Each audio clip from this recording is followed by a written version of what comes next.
call this meeting to order.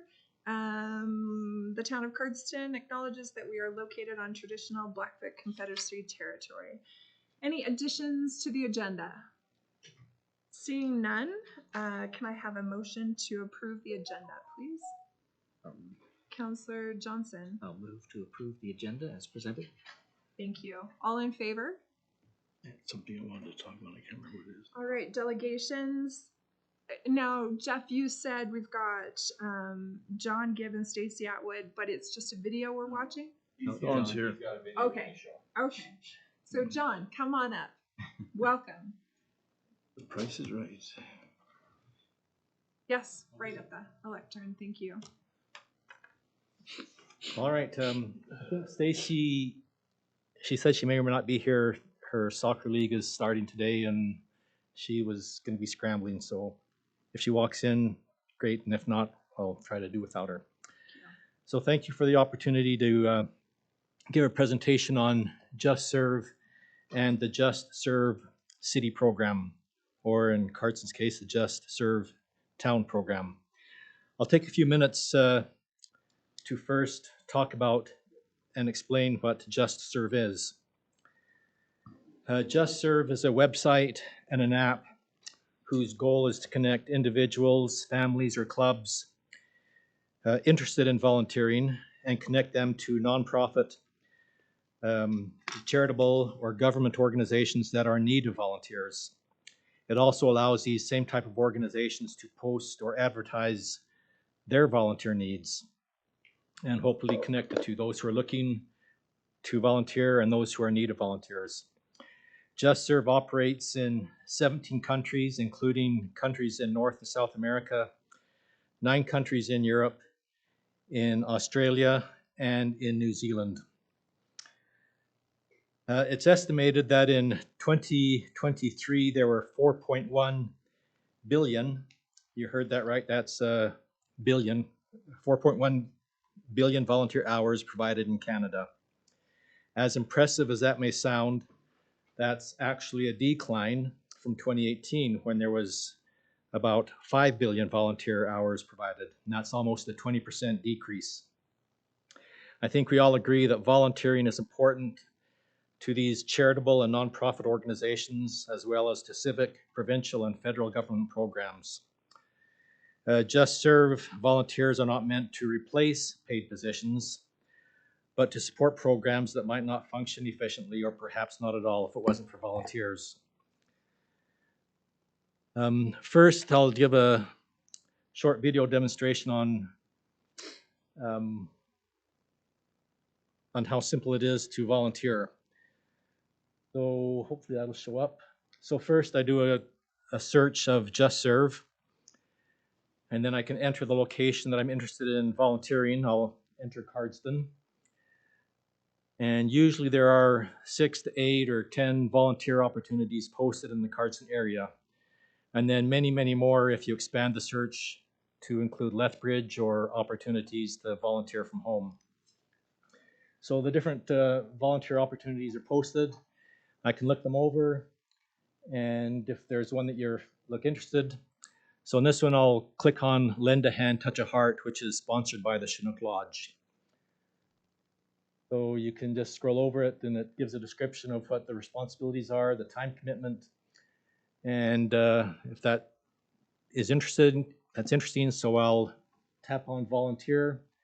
I can enter how many in my group want to come, and then I can make any comments that, I can do crafts or interested in reading or playing cards with somebody, and then hit volunteer, and I'm signed up. In the next few days, I'll be contacted by a member of from the Chinook Lodge, and they will talk about time commitment and responsibilities. If my plans change and I can no longer volunteer, I go back and just click on unvolunteer, and I'm unvolunteered. So a person does need to register with a user ID and a password to actually volunteer through Just Serve, but not if they're just interested in looking at the searching volunteer opportunities. Over the last several years, there have been a very successful major service projects that were posted on JustServe. In the spring of 2022, at the peak of the Ukrainian refugee crisis, volunteers in the Cardston area donated and collected home goods. There were pots and pans and dishes and toasters and towels, bedding, utensils, and so much more, including more than $3,000 in cash. There were two 20-foot trailers full of home goods. These goods were taken to Calgary to St. Vladimir's Ukrainian Orthodox Church, and once there, the trailers were unloaded by members of the congregation, most of whom were recent refugees themselves. The items were then distributed to help refugees get set up in a new home, in a new city, and in a new country. And also the Cardston Cougars football team has been, whoops. Yeah, so that's just a video of the volunteer the Vladimir's project. Items were dropped off at the ice rink and then loaded up onto the trailers and taken to Calgary.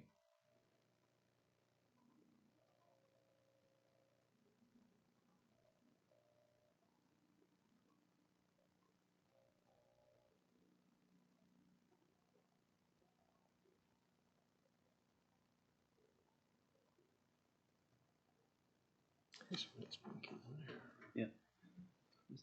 And so in 2022, the summer of 2022, the St. Teresa's Catholic Church approached JustServe about volunteers to help remove dead and dying and diseased trees around their church property. The trees were becoming a hazard, and so a local church congregation here in Cardston took on the project. During the day, some adult members of the congregation went and cut the trees down. And then later in the day, after school, football players and coaches cut short their practice and went to the church and loaded up and hauled everything away. It was quite a workout for them.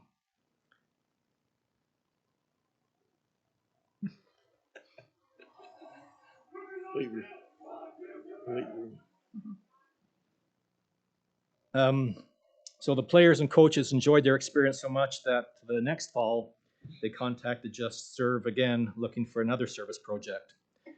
There wasn't one posted on JustServe that needed an army of football players, so the Town of Cardston was contacted and put in touch with Leor Stanley.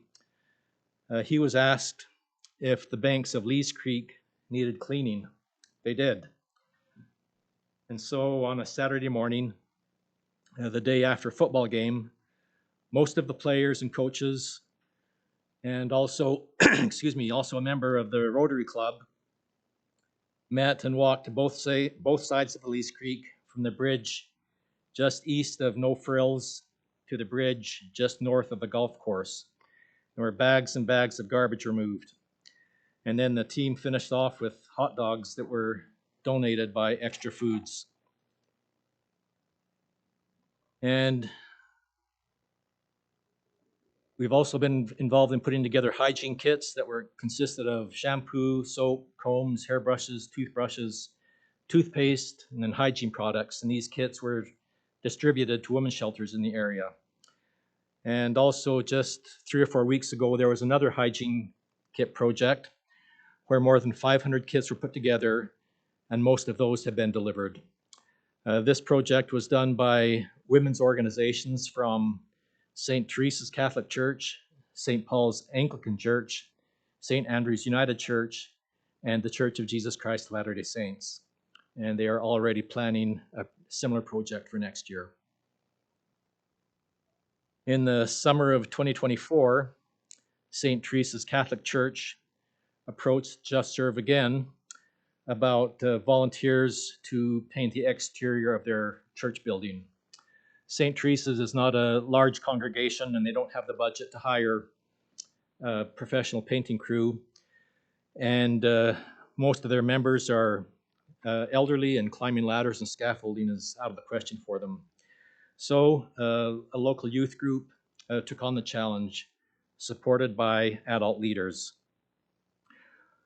Over a couple of weeks, the church building was power washed, scraped down, plaster and stucco repaired, and then painted.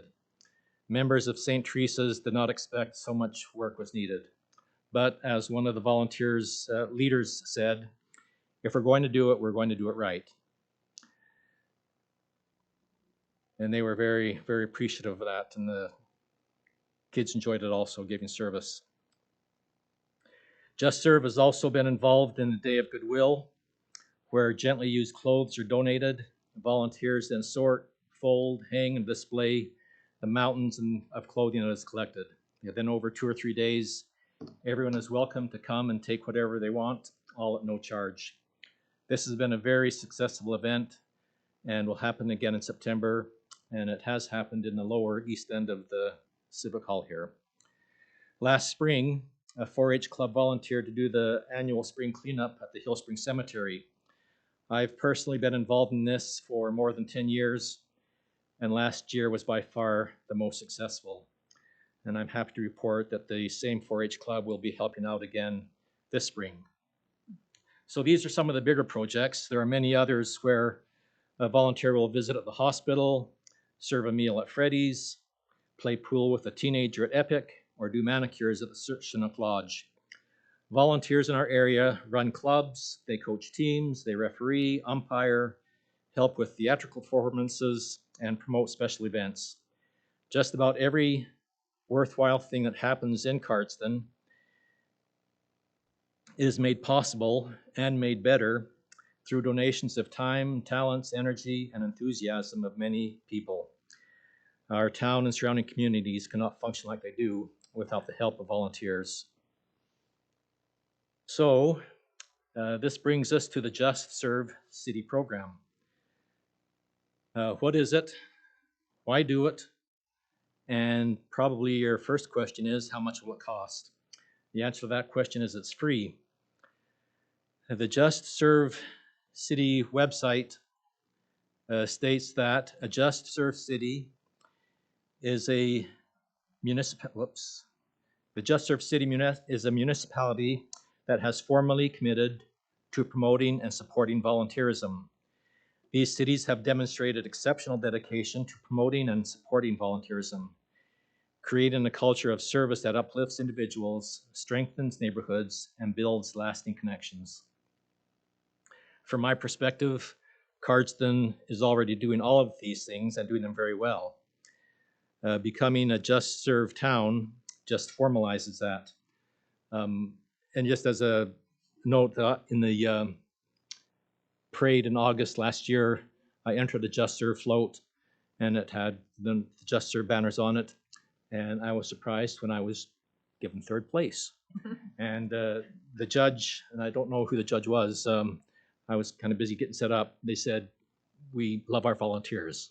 So as I said, Cardston does do that very well. So there's 3 simple steps to become a Just Serve City. First, create a proclamation, a volunteerism proclamation, and then email that proclamation to Just Serve, and then encourage meaningful volunteerism in our town. And one of the ways to encourage volunteering is having a volunteer, I don't know, I should have looked closer on the town's website, but putting a volunteer, opportunities to volunteer on the website, and then link it to Just Serve to show the different opportunities that are available. And if council decides to do this, I do have a template of a proclamation that can be used, and you can tweak it to suit whatever language you wish. The one that I have is quite lengthy and has lots of fancy language. It doesn't have to be that formal. It can be just very, very simple. But so having the designation, having the designation of a Just Serve City also confirms to the community that the Town of Cardston appreciates their volunteers, and all these volunteers and activities makes Cardston a great place to live and to raise families. So 2026, the United Nations has designated 2026 as the International Year of Volunteering. And also Volunteer Canada has designated 2026 as the International Year of Volunteers with a theme to ignite volunteerism, a year-long nation-building celebration. So also the becoming a Just Serve town is a way to make connections with other communities in the province and across the country, and even around the world with other Just Serve communities. So that is it. That was our float we had in the parade. And so I just want to thank you for your time. If you have any questions about Just Serve or the Just Serve City program, I'm happy to answer whatever I can. And regardless of what your decision is today, whether you take the step and become a Just Serve City or a Just Serve town, whether you do or not, Stacey and I are here to help any way we can with your volunteer needs and promoting volunteering in the town of Cardston and the surrounding area. Thank you. Thank you very much for your presentation. I will say that Cardston, the heart of Cardston is our volunteers. Like you just said, there isn't I'm looking at those sitting around this table, and many have put in hours and hours and years of volunteering to get us here. So thank you. Council, any questions in regards to this? Thank you so much for coming. If you'll leave all that information with our administration, we will discuss it. Okay. So thank you. Great, thank you. So council, we're going to continue to go until the next group comes, if that's okay. Would you be good with that? Perfect. So we're going to go right to number 4, adoption of the minutes. The proclamation. Go ahead. I'll make a motion to adopt the minutes of March 24th, 2026. All in favor?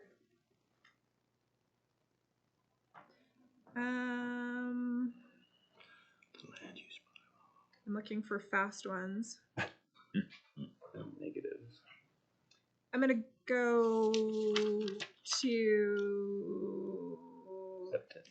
We're gonna go to correspondence. We're gonna go to correspondence, and we're gonna go to F. Nope, we're gonna go to E. We're at the end of the meeting already. Yeah, I know. Slade. So E is Honorable Dan Williams, Municipal Affairs. He was informing us on information on Bill 28. F is Peter Casarella, Southgrow, in regards to the data centers, which we're aware of. And G is Dan Mackey, Alberta Municipalities, information on Bill 28. Bill 29. I would love to dive into something else, but I think the rest of it is a lot of conversation that needs to happen. Actually, let's go to 7A, because we're all over the map here. Let's do our CPO report for March 2026. We can? Sorry. This frustrates me. I think we need to get a whole lot more political with our Crown prosecutors. Our guys work their butts off and they get a $10 fine. Urinates right in front of them. Police see them break into a car and they don't do anything. Right. So what's the point? Right. So I don't know how we get around that. I don't know if we send a letter to our MLA or expressing our dissatisfaction with the system. I don't disagree. So Council, any other thoughts in regards to this? What are our options? What could we do? Is my question. Great question. For Jeff. For Jeff. Joshua, over to you. So what are our options in regards to, could we write, yes, the answer is yes. We could write a letter in regards to the concerns of the several BYLAW tickets this month and nothing's happening with them, and the frustration of council with what's the point of writing a ticket if the courts are just going to toss them. What are your thoughts? Well,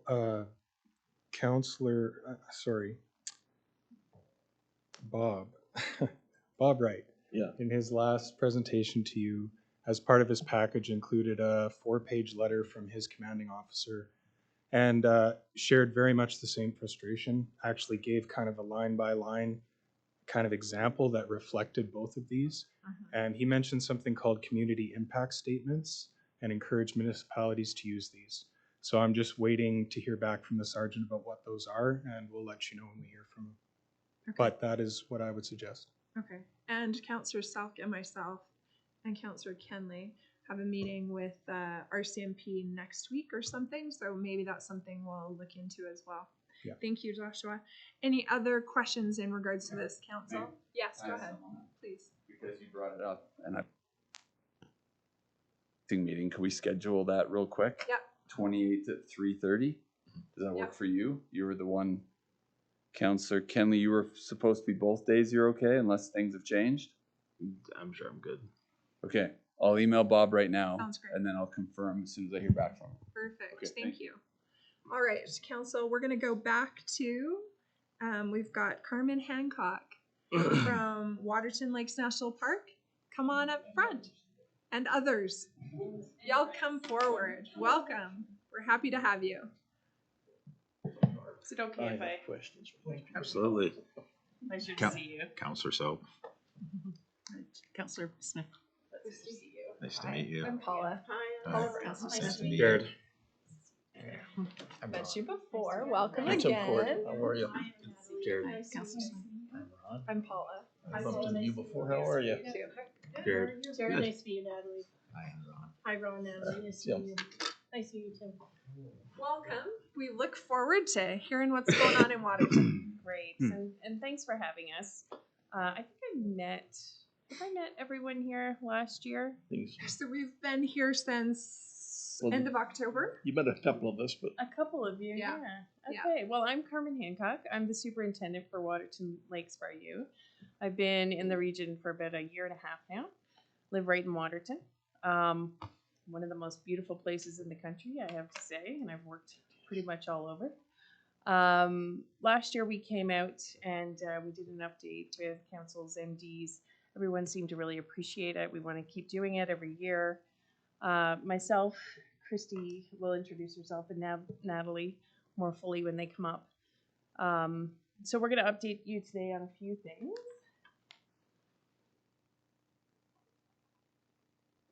And I'll hand the mic over to Christy to start us off with visitation and visitor use management. And then Natalie will talk a little bit about our water recreation and updates and aquatic invasive and regional zoning framework.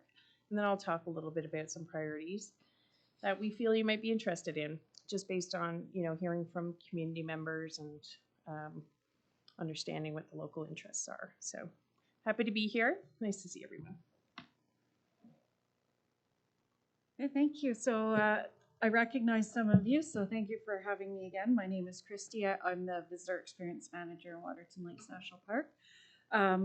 What I can tell you about this year is if you thought that our little corner of the province was quite busy last year, lots of traffic, you would be correct. We set a new attendance record in the park, 585,000 visitors, representing an increase of 8% from the previous year and exceeding the visitation of our previous high mark year, which was 2017. You can see from our information that, sorry. No, keep We're going. going to hold till the end on questions. Go ahead. Sure. Most of our visitors come in July and August, although a good number are now starting to come also in June and September, to the point where September is almost as busy as June now. And so it just highlights how much people value visiting this area and what they come to Waterton to experience. So just briefly again, who are our visitors? Our visitor information survey from 2024 highlights that many of our visitors are local and regional. And our camping information from our reservation system also shows a fairly high level of local and regional visitors. And in some ways that's a little bit different than other campgrounds in other national parks. 80% of our front country reservations are Canadian and 76% are from Alberta. Most of our visitors come from Calgary, Edmonton, and Lethbridge. And again, like I said, with a higher than usual subset of local campers. So to help manage this in the short term, Natalie will speak a little bit about traffic, but longer term, we're using this visitor use management framework to help us explore some options to manage this visitation.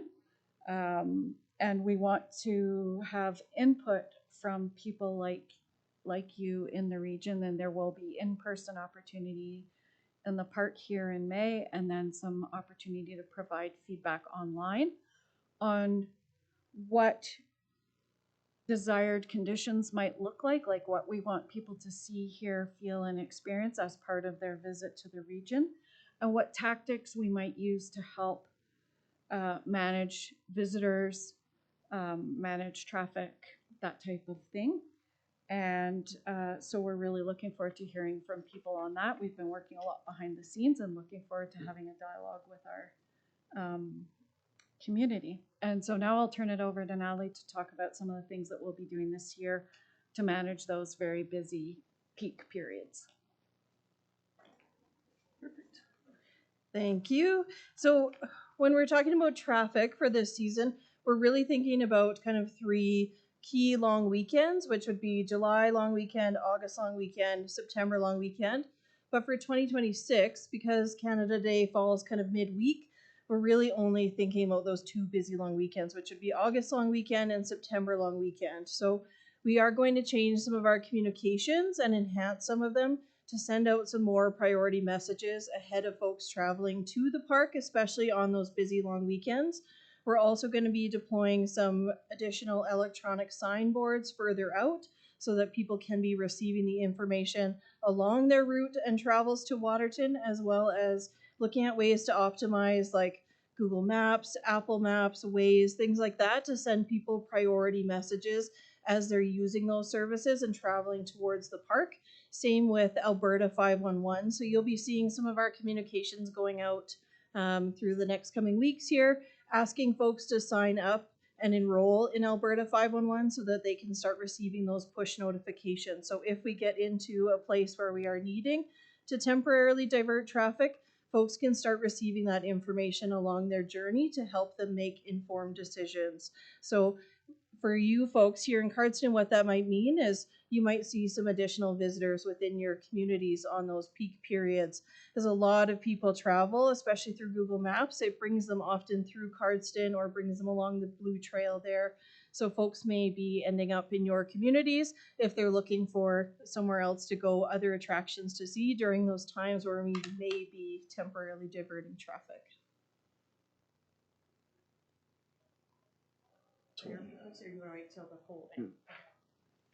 Perfect.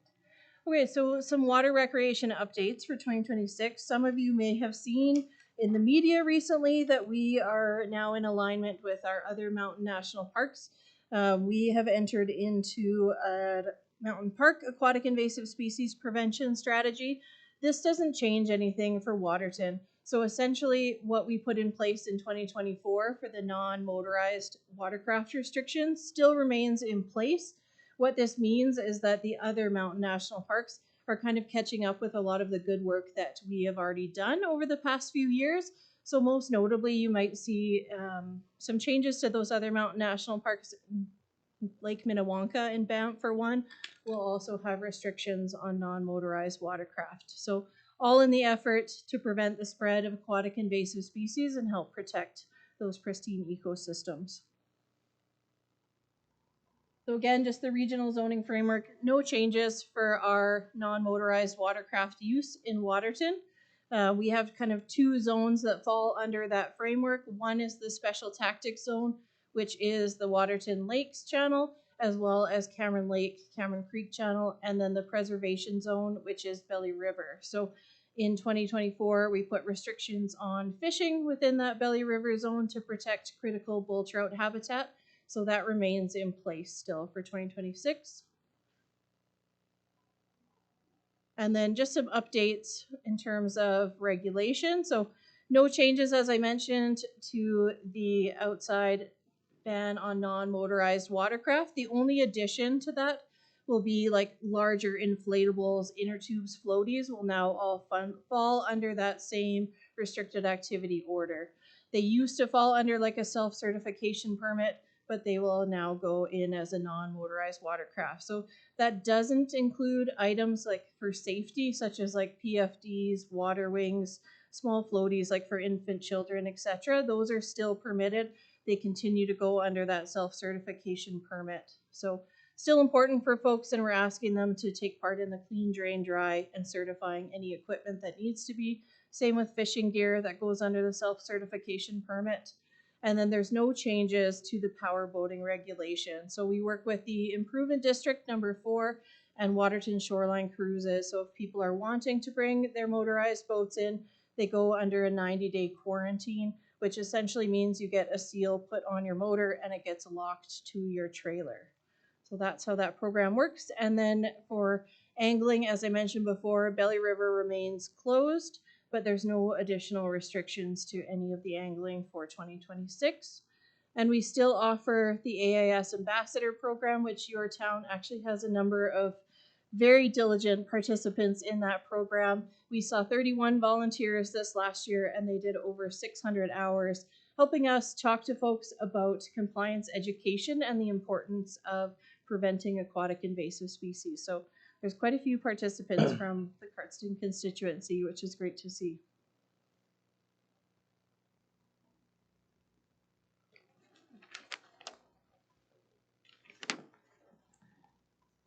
This is our third meeting like this, and I feel like we're really getting it. Killing it. So I want to talk a little about a few of our priorities. We have a number, but of priorities in the park related to resource conservation, visitor experience. You know, we operate a town site, et cetera, et cetera. But I wanted to talk in particular about these 4 priorities for this year. In the context of Indigenous stewardship, it continues to be a priority for Parks Canada and as well for Waterton Lakes National Park. We have a strong relationship with the Blackfoot communities, from interpretation to resource conservation, fire, science, a number across all of our programs. We work almost daily, in particular with Pagani and Kainai on a number of things. But what you might see, and this was especially of interest to the MD because of the ranching community, what you might see happen this year, what you will see happen this year along the boundary is we're replacing boundary fencing, and we're doing some overwater crossings, some infrastructure work to support the Blackfeet's and Blackfoot interest in remuneration of bison. So in 2023, some of you may remember, bison were released by the Blackfeet, an act of sovereignty on their part. They were returned back to their lands in 2023. We don't know when, but it likely will happen that they'll release bison again. So during that time, we started taking steps both to understand how we would manage bison if they came onto the landscape, came north and came onto the landscape, and what we would need to do with regards to infrastructure, management, collaboration, all of those things. So our strong message here is that as we move ahead, we're very aware of and will work very closely with our neighbors. So under visitor experience, lots happening in visitor experience. Christy and Natalie covered a couple of important pieces that keep us busy. But the other area of interest that I often get questions about is Crandall Campground. So we have an ongoing analysis happening right now. When I came in last year and learned about the file and what's kind of been happening there, it's been almost a decade since Crandall has operated, or even a little bit more than a decade. And so we're going to bring that to some conclusion this year. We're looking at the feasibility of Crandall and what that means for both operations as well as capital. You can expect something over the course of this year. In the context of invasive species, again, Natalie talked about aquatics. We have a terrestrial invasive species program that continues. community in particular is interested in our knapweed prevention and program. So that continues. The work there continues. It continues to be a priority, and we're open to any conversations that the community might have about knapweed. Lastly, transformation. So everyone is likely aware of government priorities shifting this year. In particular, what that means for us as a government agency is we're a part of government's comprehensive expenditure review and reducing the overall operations of government. So that is impacting, Parks Canada will remain, our mandate will remain the same, so the protection and presentation of our places. How we do that into the future will likely look different. Like every agency, every organization, after 30 years, you kind of need to take a step back and look at what you're doing and how you're doing it and make some adjustments to that. So as that rolls out over the next year, our focus is going to be on things internally, as well as a change to how we're doing things.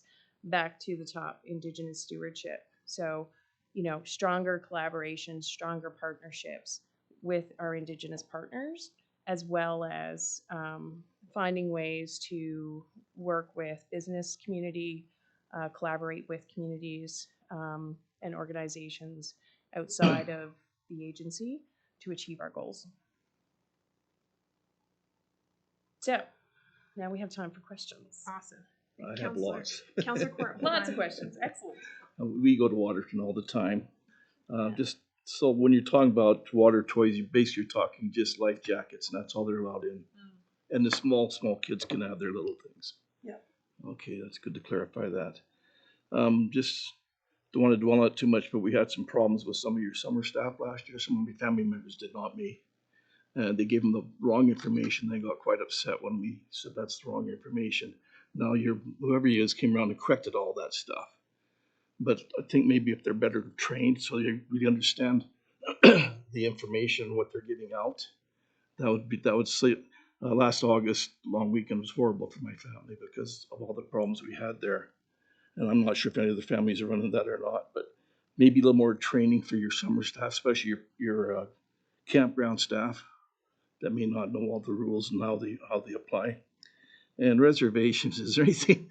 I mean, my wife and her sisters and everybody, our dogs are on computers just going like crazy and hoping they get something. And I don't know. I know that's a nationwide thing, the reservations, and they narrow it down. Mm-hmm. Is there any way of making that? Yeah, well, you're right. It's interesting because I think 3 times more people were sitting in the queue this year than ever. But what we think is happening is it's no different. We were talking about Taylor Swift on the way here. I don't know how we got on the topic. But it's the same thing with concerts. Everyone's got 4 devices. They got them all queued up, and they're booking. Well, they're doing the same things with campgrounds now, right? Otherwise, you don't get in. I mean, if you don't have everybody going. And it's the same across the country. Yeah, I know. Like all of our campgrounds across the country.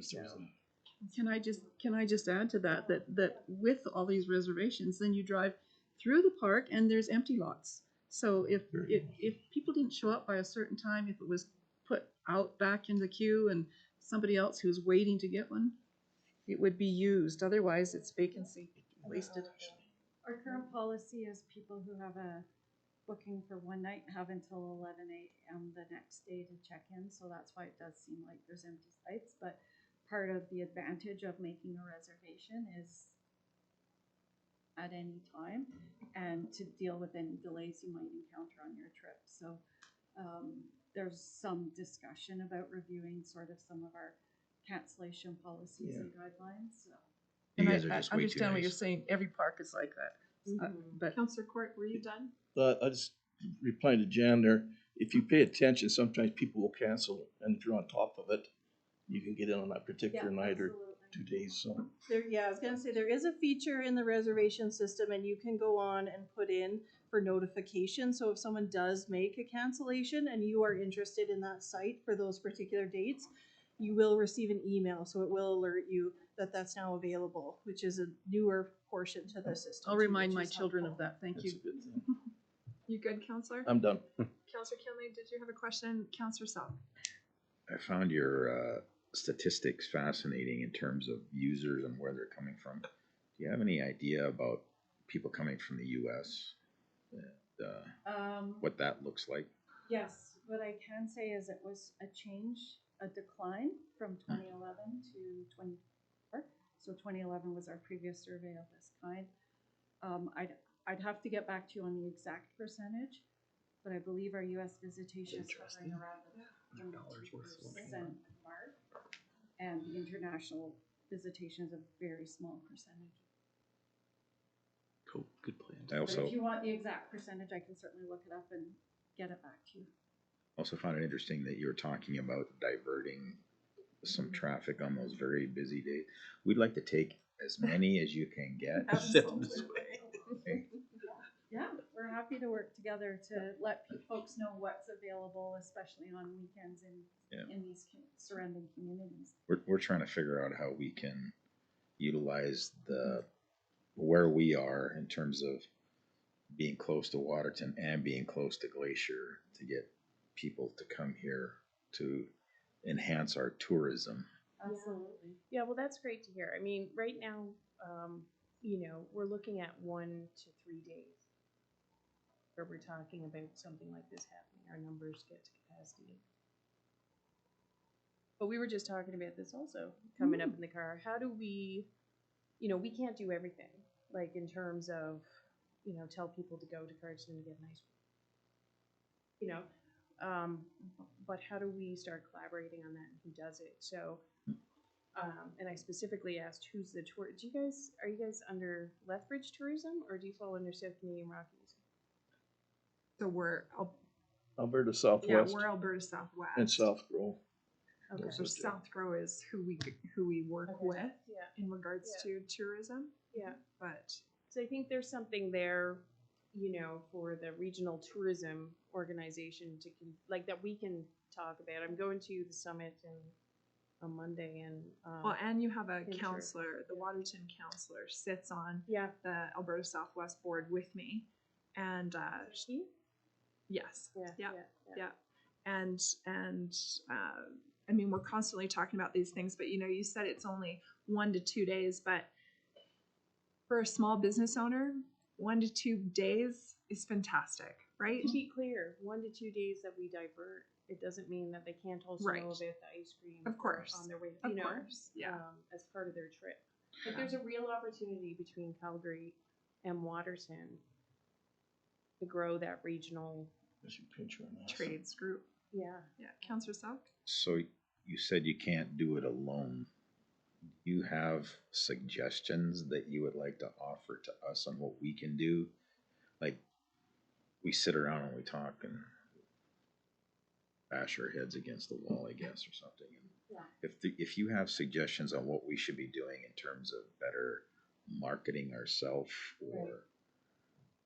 And that's where your DMO comes in. So that's the job, like, that's exactly what a destination organization does for this organization that you're sitting on, Paula, right? Mm-hmm. That's their job is Should to work be. with, Mhm. with communities and tourism operators. and they do that magnificently. Yeah. Gonna walk that up, Counselor. Yeah, really? not Okay. really. Okay. Fine. Yeah. Yep. Yeah. But yeah, if there is areas like Counselor Selk said that Cardston can be bridging the gap with the park, we would love to see what that looks like. We're happy to throw as many Cardston pamphlets at you as you want, or have a link to our Town of Cardston webpage, to our golf course, or our pools, or our theaters, or I mean, Cardston's got phenomenal stuff going on. So The mayor will even wear sandwich boards and walk up and down Main Street. mayors, sure, you betcha, I'm all over that. Anyway, council, any other questions? Well, thank you. We really appreciate, we love being so close to you, and we hope you have a great summer. And if you have any questions anytime, you know, we're happy to answer them. We want to be good neighbors. We will consider some of this and, yeah, chat about things. But Also, if there's topics of interest, we're gonna come back every year. So if you Awesome. wanna let us know when, Yep. you know, when we book or even ahead of time, Yeah. if there are some things that you'd be interested. We're kind of going, we think you might be interested. No, we appreciate that. Thank you. Mark, great, okay, thanks Thank very you. much. You bet. All right, we are a little bit ahead. Kris is here. Let's go 5A. We'll wait and do them at 6 o'clock. So let's go land use bylaw, consider amendment. So council, they've done a pile of work on this. It looks fantastic. My question to you is, do you like the look of how this looks? Is there anything you would like to tweak on it? What are your thoughts? And that's where I'll end it. What are your thoughts on how it looks? I did really appreciate, I don't know who took the pictures, but I really liked the visualness of what we're looking at because that made sense for me. Go ahead, Joshua. Yeah, just here to answer any questions. So the map at the very end of it, I think really shows the overall impact of the decision here. Absolutely. And it is quite impactful. If your intention is to shield these from view. So the proposed amendment to the bylaw, at very best, only in the borderline area would you see screening. So that's kind of really the decision on the table. Could you say that one more time? So in Appendix B, if you look at those photos of areas that are can be viewed easily from the roadway, where that red dot is where screening would be possible. You would not see a storage container, that would not be allowed, but screening that has to fit the character of that land would be allowed. So you're saying, Go ahead. that there can be some sea cans in that gateway area that's screened? Is that what you're telling me? No, but the area directly behind the gateway area, and there are some along Main Street and the highway to Waterton, where these lands that kind of extend back, you would be able to see it from the road, because the gateway corridor doesn't extend that far. Councillor Johnson? So are we talking total privacy screening? Is that what we're talking, or not? The bylaw doesn't specify this is what the screening needs to look like, but it does say explicitly that you cannot see the storage container. So I'd say that's pretty clear.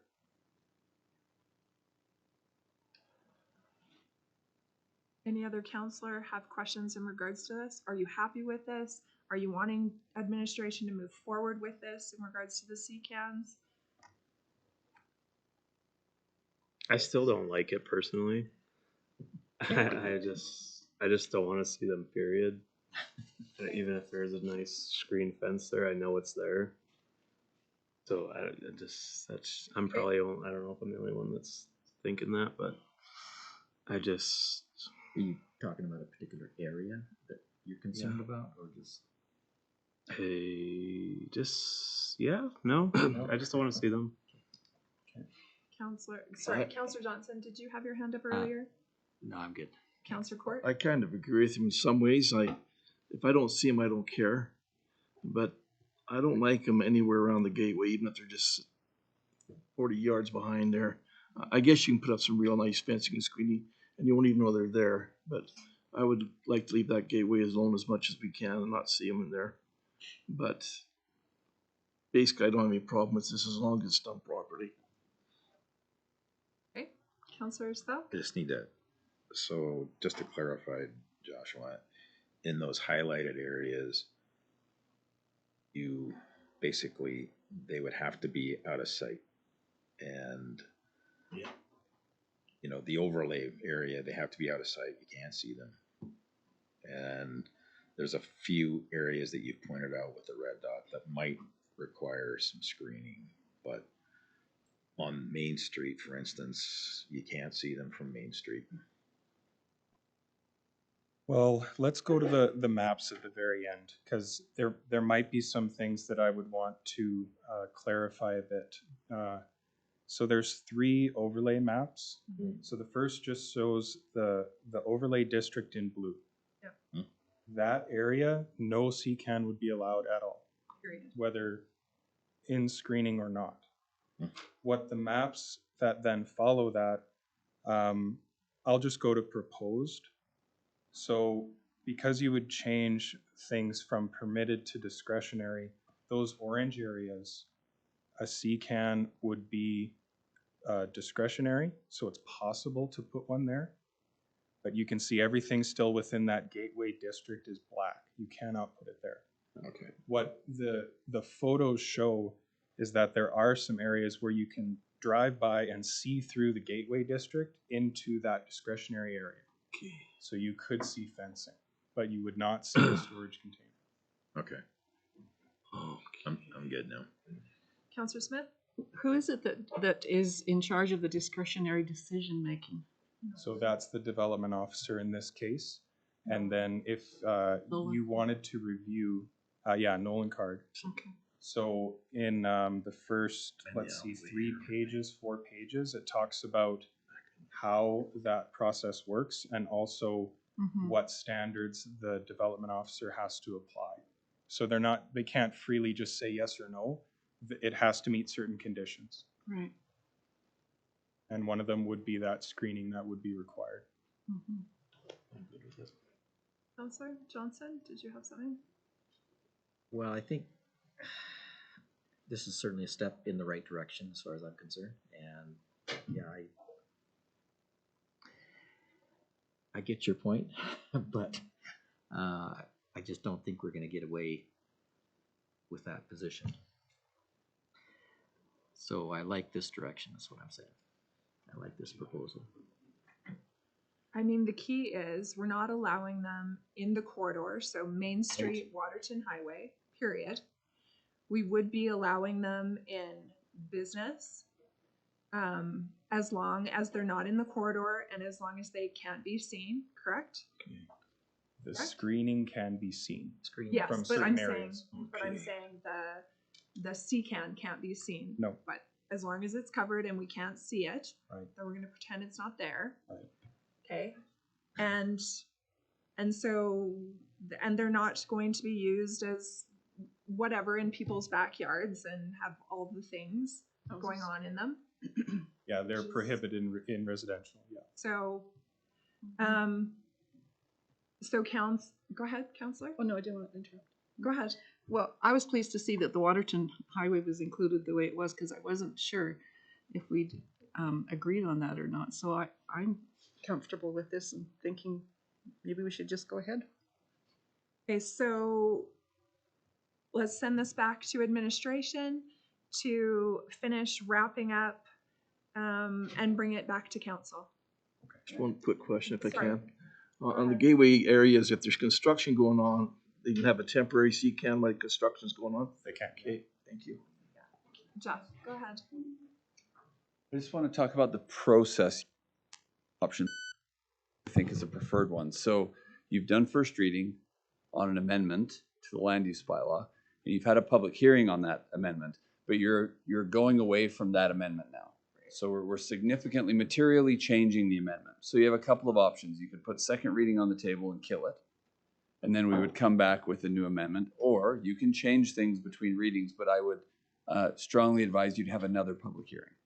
So to inform the same people we informed the first time, advertise it generally to the public and hold another public hearing, because I think you've materially changed the mechanism here that you're looking to control that. Having done that, we wouldn't have to go through the whole, we wouldn't have to go through first reading, blah, blah, blah. You wouldn't need to do another first reading, but I would suggest you do a public hearing before second reading again, yes. No. So that's what I would Gotcha. suggest you do. So do you want a motion to set the date of that first?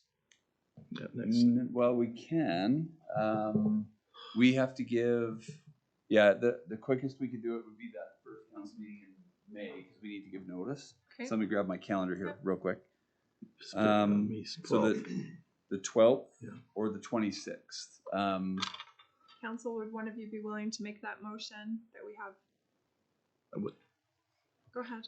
make a motion, we have a public hearing dealing with whatever this reading was on the land use amendment. the land use amendment, thank you, on May the 12th, 2026. Questions? All in favor? Thank you. All right, I think we have a few gymnastic people here. Welcome. Kris, come on up. Whoever, come on up. Holly? Some are being voluntold. Come on up. And we have lots of chairs, so if there's standing, if you guys are standing, grab chairs, come on in, have a seat, please. We'll just pause for just a second and we'll just let all the people come on in. We'd love to have y'all sit down.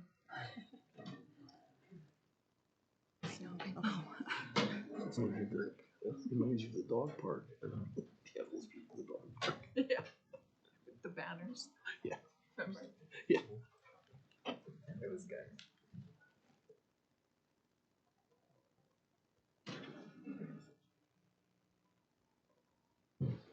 Yeah.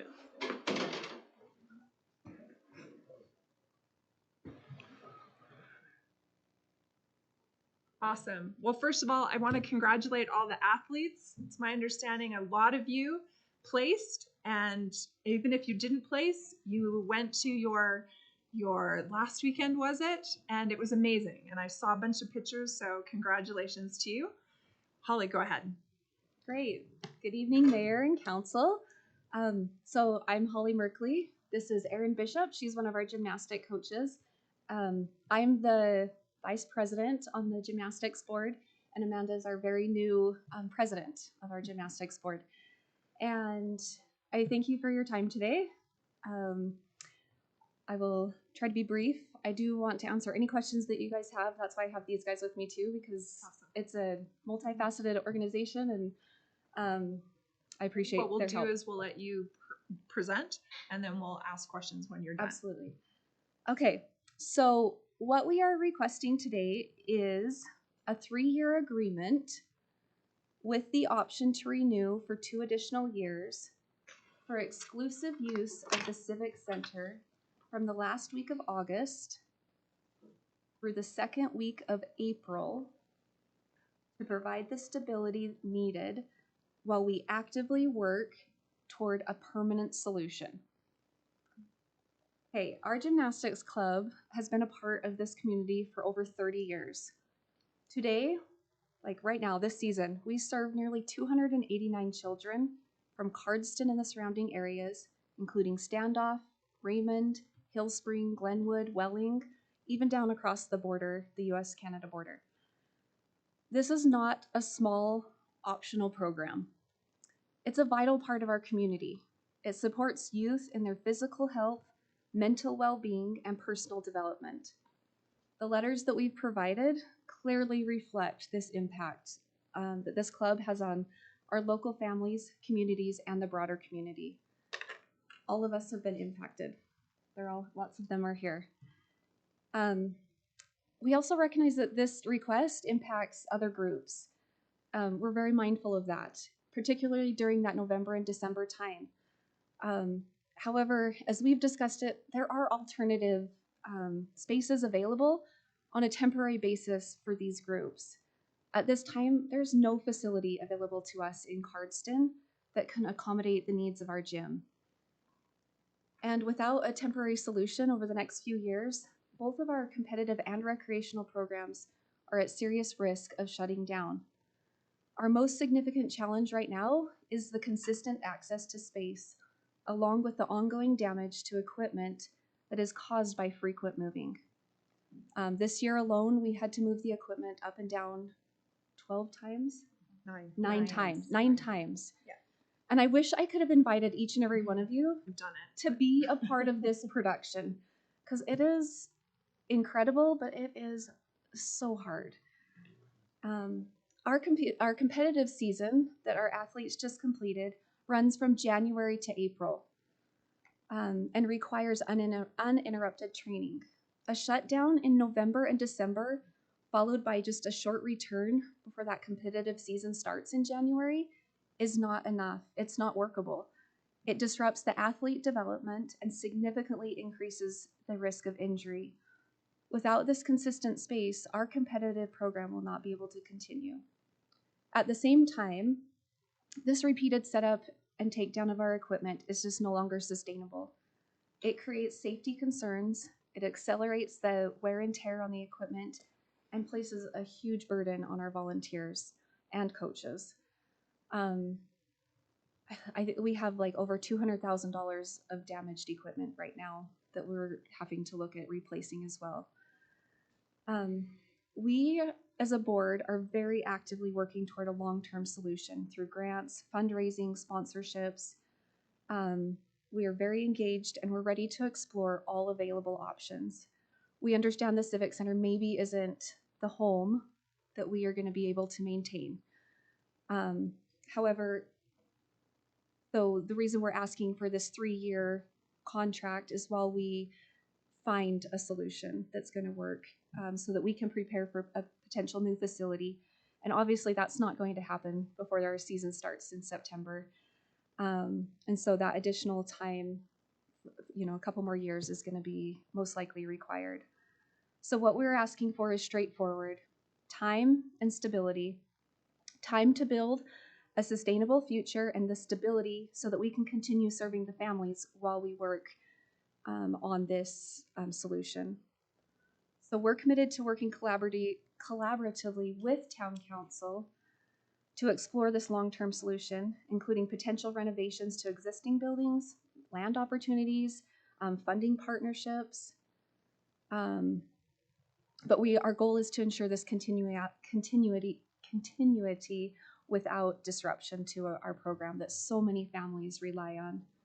We're not just asking for space, we're asking for the ability to continue serving the community while we build toward a permanent solution. With your support, this will be possible. So I thank you for your time and consideration, and ask if there's any questions that you guys have for us at this time. Council, any questions with this information? So just to be clear, you're asking for roughly the 3rd week in August? Is that what it was? The second week? That last week at least. Yeah. Okay. Yeah. So that gives us 3rd time week to in set. August to the 2nd week in April. Yes. Straight through. Okay. Councillor Court, then Councillor Just a Kenley. quick clarification, are you looking in the long term to have your own facility, your own building? That's what the grants and all the fundraising would be all about? Yes. Do you have a target date on that? You're saying 3, then an option for 2 more. Right. So this is we're newly jumping into this just this month. So like I wish I could give you that timeline today. Realistically, I don't think we can. We're working on what maybe a building would look like, the kind of those needs, pricing. We have priced out some buildings, and like a structure, if we were to build something, we're looking at existing spaces. How can we renovate something if there's something that's available? We're looking at new builds that are currently, can we come into collaboration with someone? We're looking to see what's available right now. So on that, because you've opened the door, so I'm just going to run through it. So we've got the Franco School that's going up on the East Hill. I'm sure y'all have heard. And I mean, it's here, but they're getting their own facility, and they're looking at getting a gym, a sprung structure that's going to be there. Have you talked to them in regards to, before they buy it and do all the things, could you work in a partnership, a collaboration of some sort? Have you? I have not talked to them, but that has definitely been put on our radar. Okay. Yes. So our only thing is that if we are looking at a structure, it needs to be not a structure that we're renting again, where we still have to take up and put down. It needs to be like a permanent Joint use gymnastics structure that stays for our use. Permanent year round. And year round, but we also have many ideas of how we can make it more even community oriented.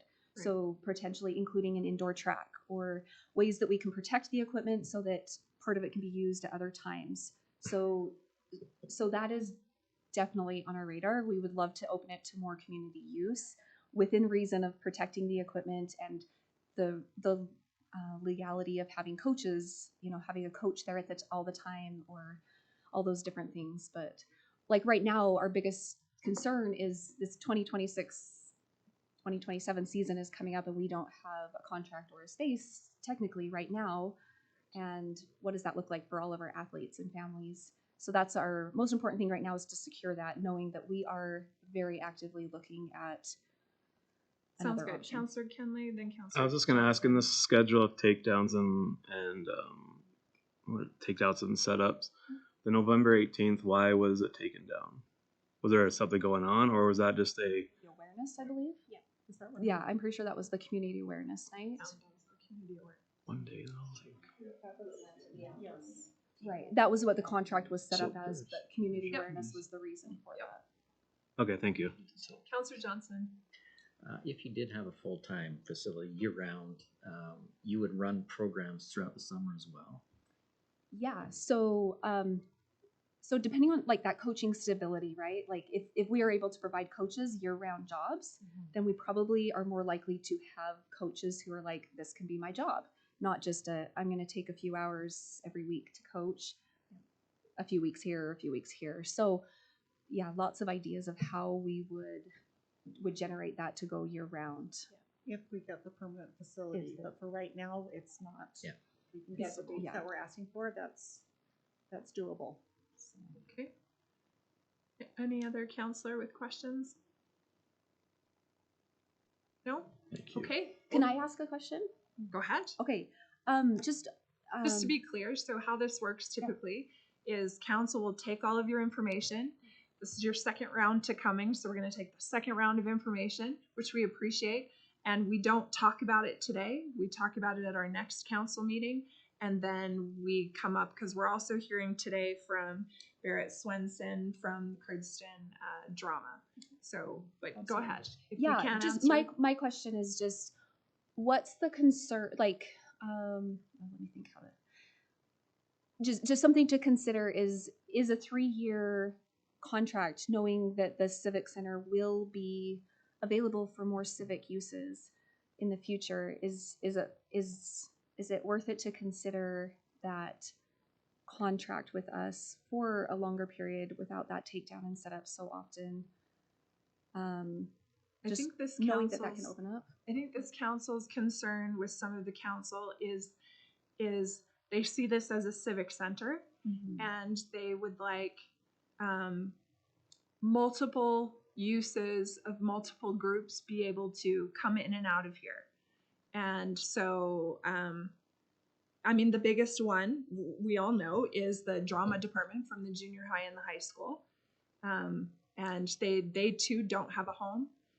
And so that's the biggest one that I've heard from fellow counselors, is their concern. So I don't think the problem is a 3-year agreement. I don't think that's it. It's more so of the straight through August, straight through till April. I think that's the biggest concern. Yes. Is locking up a facility that's supposed to be a civic center. Council, is that? Yeah. That's my understanding of what they're saying. Which I think we've all considered that as well. I'm sure. And so that's why I'm saying, like, if we can commit to that 3-year, knowing like these will be available. So for those 3 years, does that allow the drama club to say, okay, for 3 years, we know we need to, use the Carriage House Theater, or, just so that we know, like, there is an end in sight. Like, it's not like, I hear you. so I think that's what I just want to make sure that's emphasized, that we are aware. Like, I agree with that. This is the civic center, and it should be used for many civic events. So, but right now, our program is. We hear you. Yeah. Well, thank you. We really appreciate you coming. We got all the letters. We read through all of them. So thank you to all the people that wrote the letters. Information is power, and we're going to do our best to make a sound decision. So thank you. We appreciate all you do. And all the volunteers. Thank you. You bet. All right, council, we've got a few minutes. We've got about 20 some minutes before the next group. You're all welcome to stay.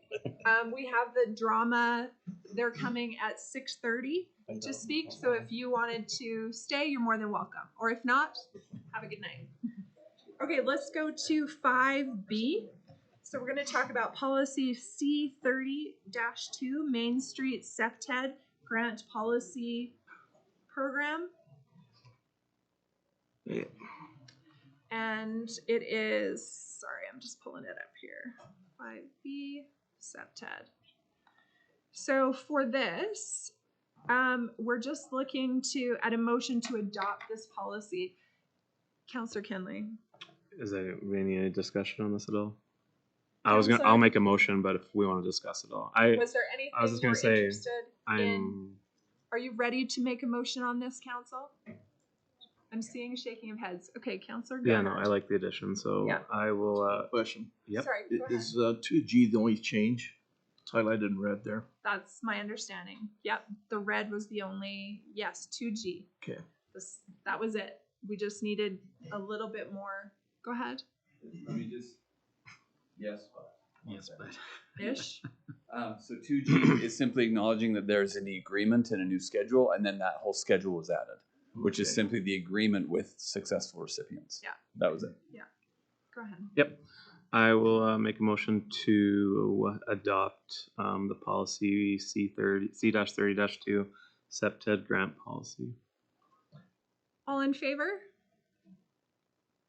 Perfect. We're going to move along to 5C, policy R-8-8, remuneration of council consideration approval. Joshua. No, I'll just pass these over. This is just Here we are again. Awesome. This is like donation policy. Great, go ahead, They're Joshua. building lines out there, so. That is just so you get a chance to look at how the policy would look. It doesn't differ from what was in your package.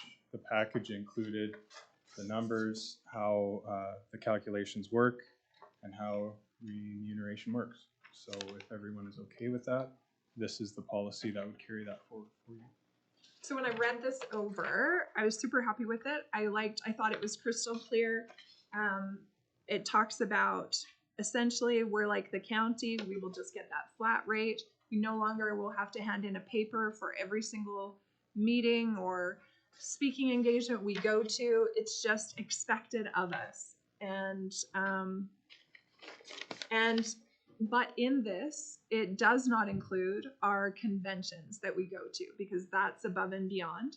Are there any questions in regards to this? Councillor Kenley? I'm good either way. I just think it should I just don't think it should be separated personally. I think it should just be a flat rate. Because I think we're all expected to go to these things regardless of that's just The me. conventions. I don't care either way. I just think if we want less bookwork and paperwork because we go to a convention in September. The trick is though, we have some counselors that can't come. I'm aware. Yeah. I sometimes, Right? I've been to, yeah, I get it. Yeah. I'm just, that's all. I just Okay. think it's, Quick question. Sorry. Um, You good, counselor? I am great. So Counselor I'm Court. thinking of not that I'll probably go again, but the small one they have in the spring that Councillor Johnson and I went to. That would not be included in any of this. It'd just be the one. It would just be the one. No, One is- it's included in there. Yep. So there's actually okay. Yeah. Okay. Yeah, Okay. it's You in there. answered What's it. over and above this? You answered Yes, it. Okay. that's Thank right. you. And as long as it's council approved, right? Yep. I'll make a motion if you like. So just Go point ahead. of clarification on that. So because the policy is written to actually have those specific conventions in it, no motion would be necessary there. So AB Muni's Municipal Leaders Caucus, Yes. if you go, this policy takes care of it. But any other conferences of strategic interest needs to be approved by council. Maybe FCM, maybe there's some kind of grant thing, whatever. Okay. No, it's good. So Yeah. speak for yourself, council. Did we want to add, and Jeff and I had talked about this earlier, did we want to add FCM to this, or are we just okay to just leave it out? I mean, Leave you it know, out. Okay. it seems as though that one is pretty It's not regular. It's not not yearly. regular, and it's also across Canada pretty broadly. Agreed. Yeah. Okay.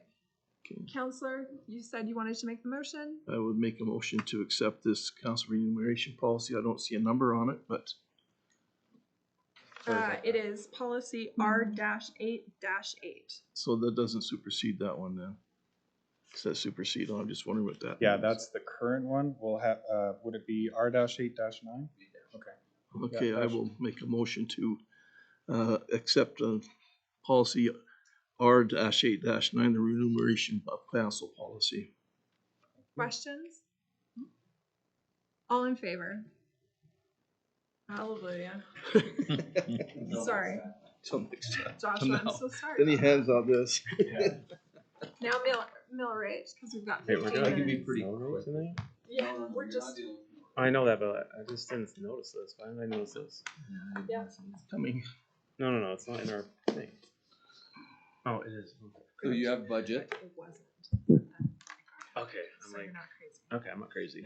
Most days. I mean, So council, I'll be fairly quick tonight. What this is just a first glance. I'm not looking for any approvals on changes to the budget since you approved the December version. We are getting ready. Audit is just about complete. Financial statements are just about done. Mill rate calculations will get going here. We have all the new assessments. So all this stuff is culminating and you're going to see it over your next couple of meetings. So by May, we will be seeking for approval of the mill rate bylaw so that we can get assessment notices out. If I were to give you an overview of all the changes, so all the changes for April 14th are in blue on the right-hand side there. If I were to summarize it very quickly, although I will go over a couple things, is that there are some changes since December, but with the increased assessment from last year, if the mill rate stays exactly the same, we cover all of those changes. So that right now we would not require a change to the mill rate to cover any changes since December. In fact, there's even a little bit extra there, which I'll talk about. So we're comfortable going into mill rate discussions that aside from your provincial transfers of policing and education, we will not be requesting an increase in mill rate from you as council. Jeff, would you share what you learned earlier today? Oh, yeah, sure. So I was talking to the mayor about Bill 28 was approved. I believe the regulation still isn't done, but the act has been approved. In that act, they specifically now give municipalities the permission to list policing costs in with the tax notices. So that's a good thing. That's a much more transparent way to approach it. That's a good thing. Education. Yeah. And education we already do. We've had that because it's a requisition, but they were playing in the semantics and saying, well, policing isn't a requisition, it's an invoice. And you can't list invoices. Although it was just as mandatory, I did not feel we had discretion not to pay. So we can now list that. We'll get that prepared on the tax notices. I'll go through a couple of things quite quickly on this, but I would say 50% of what you see in here are just little things like insurance adjustments. So now that we have our policy for the year, our estimates were a few $100s this way or a few $100s that way, or so I'm not going to go over the insurance adjustments, pretty minor. So page 1 is pretty straightforward. We added some revenue from the school division on that Progressive West contract. Again, you'll remember a lot of this you've made resolutions on. That's the grant writing for the Lions Park project. On page 2, we added our JUPA agreement with Westwind has a prescribed number in it. We added that revenue. And also the other thing you'll see, which I won't go through all these, is we now have the exact numbers on what's rolling forward from last year. So if a project wasn't totally complete and we have 1 or 2 more billings in 2026, we've rolled that forward. So that revenue comes forward as well. There isn't an impact to the bottom line. You will see on page 3, which starts the uses of operating funds, where you see the school requisitions and the policing requisitions. Now, the policing requisitions after 2026 start on quite an aggressive curve. We will talk to you and just start thinking about this idea. We have some surplus from 2025. We'll let the auditor speak to that when they come here.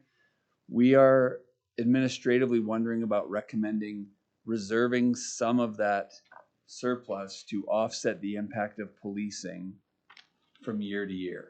So to soften the impact on the residents with surplus, but we're working through that a little bit. And so we'll just get thinking about that a little bit of the pros and cons.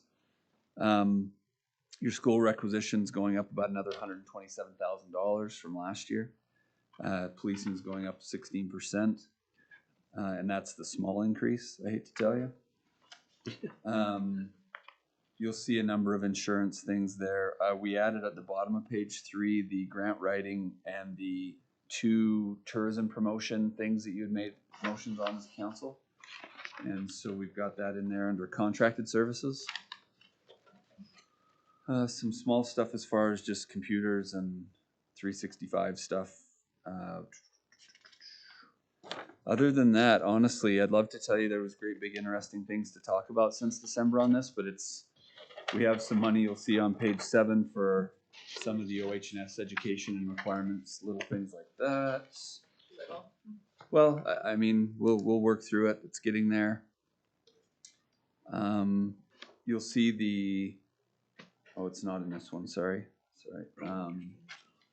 Just a few little adjustments. I'm just seeing if there's anything too exciting. A lot of stuff has just moved around. I have a question. Yeah, So of on course. page 9, Yep. in blue on the side, Yep. the South Grow increment increase. Yep. Did we ever find out when our, So you're thinking Opt about out. Southwest. yes, So South Grow, you will recall, increased their per capita at the end of the year. right, And as did so Alberta council approved that. Southwest. So yes, that's right. In fact, now I'm wondering if Jill has that in the wrong one. If it was in fact Alberta Southwest and not South Grow. No, I think both of them did. I think Alberta Southwest I'll did, check but that. I think Let me South check Road that. did as well, because they talked about it in my meeting. Didn't they, Councillor Court? I believe we talked about it, didn't we? Yeah, I think so. I'll double check that before Yeah. the next meeting. But to your point, so yes, we looked at it and now I can't remember the exact date. So I'll resurrect that as well. It wasn't that long ago. It's like a meeting or two ago. Okay. Yeah, I'll resurrect that and bring that to you. Thank you for that. And then otherwise, your STARS contribution as promotion went up a little bit on page 12. And then there was a few little changes in capital, and not to delve into too much of this capital. As we started buying and we have actuals, we're just putting the actuals in. So they're not estimates anymore. So that has some things. We moved, as you remember, to make way for the under filter work at the water plant. We changed a couple capital projects to shift that money to that. That's represented in here. Excuse me, so that's clear. We've pushed a couple things to 27 to make room for a couple things in this year. And other than that, if I might, please, if you want to take this home and if there's any questions about it, let me know. Okay. We'll talk about it a lot more. We're not looking for a motion tonight, like I said. Utility budget really didn't change almost at all. Very little, and electrical budget changed very little as well. So not too much there. But I am pleased to say that I think we can hold mill rate steady, and we'll talk about some of the surplus and some of that when the auditor comes. Awesome, this looks great. Okay. I mean, ish. Well, Perfect. yeah. Thank you. All right, we are a few minutes ahead. He's here. I know. Barrett, did you want to wait right till 6:30, or would you be okay to go now? Or is that okay? Great. Come on up. Welcome.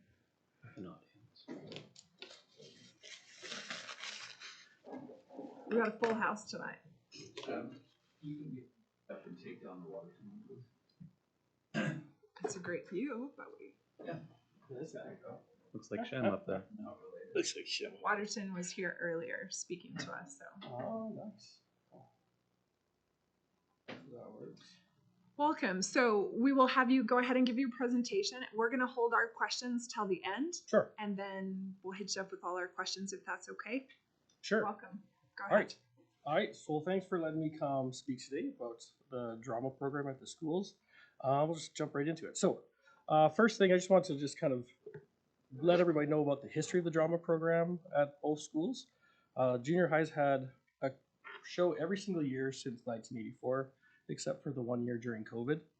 And then the high school, I'm not sure exactly what the history was before I came, but we started it, they kind of rebooted the program back in 2021. And we've had, I would say every show's gotten bigger and better. And I've been really, really proud of what we've done.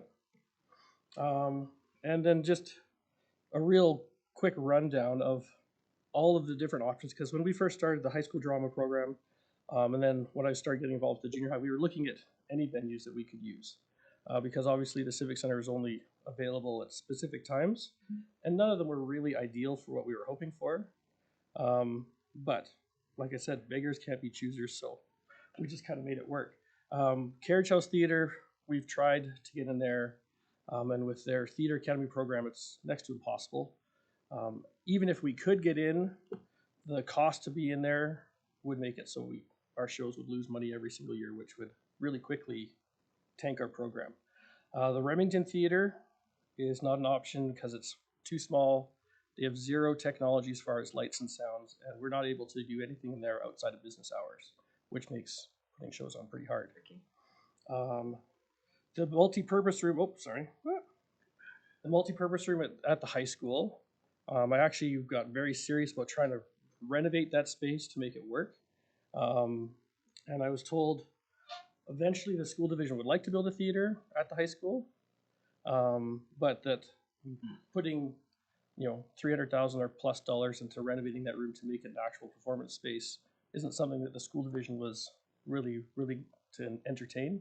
Plus, it would also evict our wrestling program and archery program, which use that space currently. So as far as I can find, the Civic Center has really been the only option that we've had, and it's been a fabulous option. It's been a lot of fun. As far as dates, the high school has always done mid-December, primarily because that's when the town said it's available. There's usually been a Christmas craft fair and a community awareness night, I think. And so we've sneak in right after that, and then we're done by Christmas break. Now it's not the most ideal time.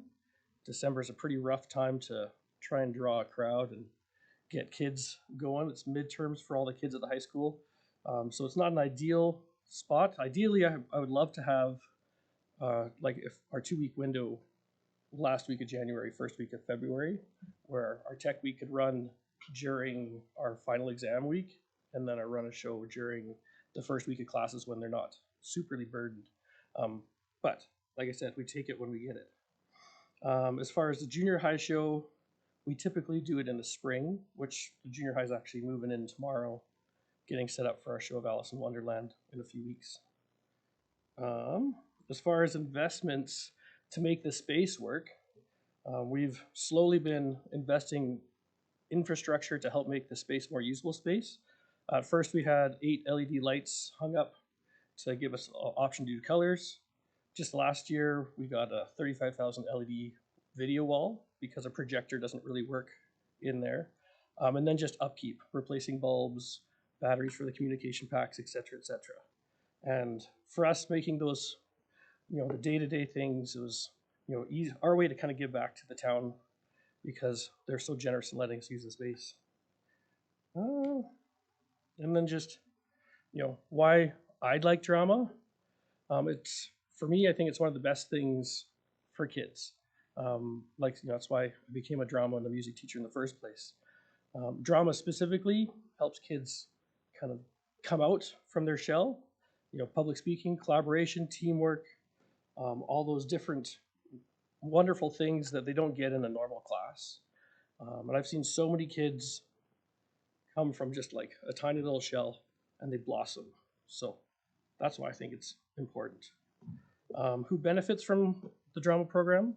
I have over 100 kids every year that participate in the show either on stage or backstage or in the tech booth, all that kind of stuff. And then the community as a whole, being able to celebrate all those kids. What makes the Civic Center awesome? I think the biggest thing is it was designed to be a theater. Yes, it's an older renovation and it could definitely have some updates. But as far as giving our kids as close to a professional experience as possible, like they have all the tech, we have the backstage, the makeup booths, the green rooms, all those things that was built into the space back when it was renovated however many years ago. It's a great space. Like I said, I would love to make it even better with just essentially more technology, updated lights and stuff like that. But one step at a time, right? And then what would happen if we couldn't be in the Civic Center? essentially our drama program would fold. Like we wouldn't have anywhere to do a traditional type show. Like we might be able to pare it back and do, you know, really small shows. But it would be like, you know, like an improv night or something like that. And it would only involve a few students, whereas right now we're involving lots and lots and lots of students. So that's kind of where I'm at as far as that. You know, moving forward, if we are able to still use the Civic Center, you know, we would continue to plan what we've been in the past. You know, each school would try and do one show. You know, investing in tech. Right now I'm trying to get a whole bunch of grants to buy some moving headlights so we can have a lot more, you know, fun effects with that kind of stuff. And I said here, you know, in a perfect scenario, if gymnastics were to find a beautiful venue that suited their needs even more better than the Civic Center, you know, I would love to see the school division, this is me, not, you know, the school division, but I would love to see the town and the school, you know, come together in even a bigger partnership where we can invest even more into the space to really make it a beautiful space and a more effective space. Obviously that's, you know, pipe dream, but you never know. And I think that's all I have. So thank you. I appreciate you taking the time to come. We did receive all the letters from all of your people, so thank you very much for that. I would like to speak to, you would love to see the town and the school division work together. I do find it interesting that in McGrath, Westwind School Division has got a place for the drama department right within their school. Yeah. Raymond has a spot in their new facility. Yeah. Cardston does not have anything for you when it really is a Westwind School Division program. Oh, for sure. I mean, you're employed by Westwind, so you speak on behalf of them, I'm guessing. Mm-hmm. And so that to me is, and as I was reading through all of the letters, all of the emails, again, appreciated all of them, I kept thinking, I would love to send all of them to Westwind School Division. Oh, for sure. Because they need to know. Because it's my understanding, after reaching out and talking to a couple of counselors from Westwind, that Cardston is next on the docket for the next money to come into the school division. And I'm hearing that it's going to the junior high. And I couldn't help but think, as I was reading through each of those lovely letters, I thought, this better be a part of that conversation. Oh, 100%. Do you know what I mean? Yeah. Like I just thought, as much as this is a civic center and we have all of these things going on, I'm with you in saying this should be a Westwind School Division. This should be for them to make that decision. Yeah, for sure. And I would love for them to see those letters. Yeah. Council, any questions in regards to this? Councillor Court. Just a bit of a background since I was teaching there 25 years you ago. were. When they renovated that school, there you talked about archery, that was designed to be some kind of a drama theater area, but it's never ever really developed that far. It wasn't really quite set up properly. So they had thought about it 25 years ago, but I agree. I think you need something built onto one of the schools. Oh, 100%. Yeah. No matter when, that's a question. Yeah. Councillor Kendler. I was just gonna ask, can you tell me again when typically your shows have been? So the high school, we've been running mid-December, just whenever the community awareness night. We usually move in the very next day. Mm-hmm. And we have a week of rehearsals and then a week of show, and then we're done before school's out, usually. Sometimes the very last day of school, but. So it's usually in December. Yeah, and then the junior high, we typically go in the spring. Once we decided to try and back it up together in Christmas, and the junior high show, unfortunately, had very few people come, even though it was a great show, but. So like in April? Yeah, April, May. Yeah. Okay. Yeah, it's usually whenever. Thank you. Yeah. Yeah. Councillor Selk. So I'm curious, have you made this presentation to the school board? Because there seems to be an assumption there that the town should just automatically give this to Westwind School Division because we're such benevolent people. I have talked to the school division for several years. Like about 4 or 5 years ago when I got the quote together to renovate that multi-purpose room, the conversation was, well, let's just build a theater at the school. And like Peter Wright is very much invested in getting that happening. The reality of the situation is the provincial money right now is going towards building new schools and increasing traditional classroom space. They're not really interested in investing in other type of spaces in schools, even gymnasiums and stuff like that. They're just trying to get butts and seats essentially. So the last time we applied, which I think was 2 years ago, my understanding, Cardston was like second or third provincially on the list to get funding. And their goal was to actually do a joint renovation between the junior high and the high school. And a theater would be part of that for sure. The reality of it right now, there's no way to know when, if we would get funding for that. But it's definitely something the school division would really like to see.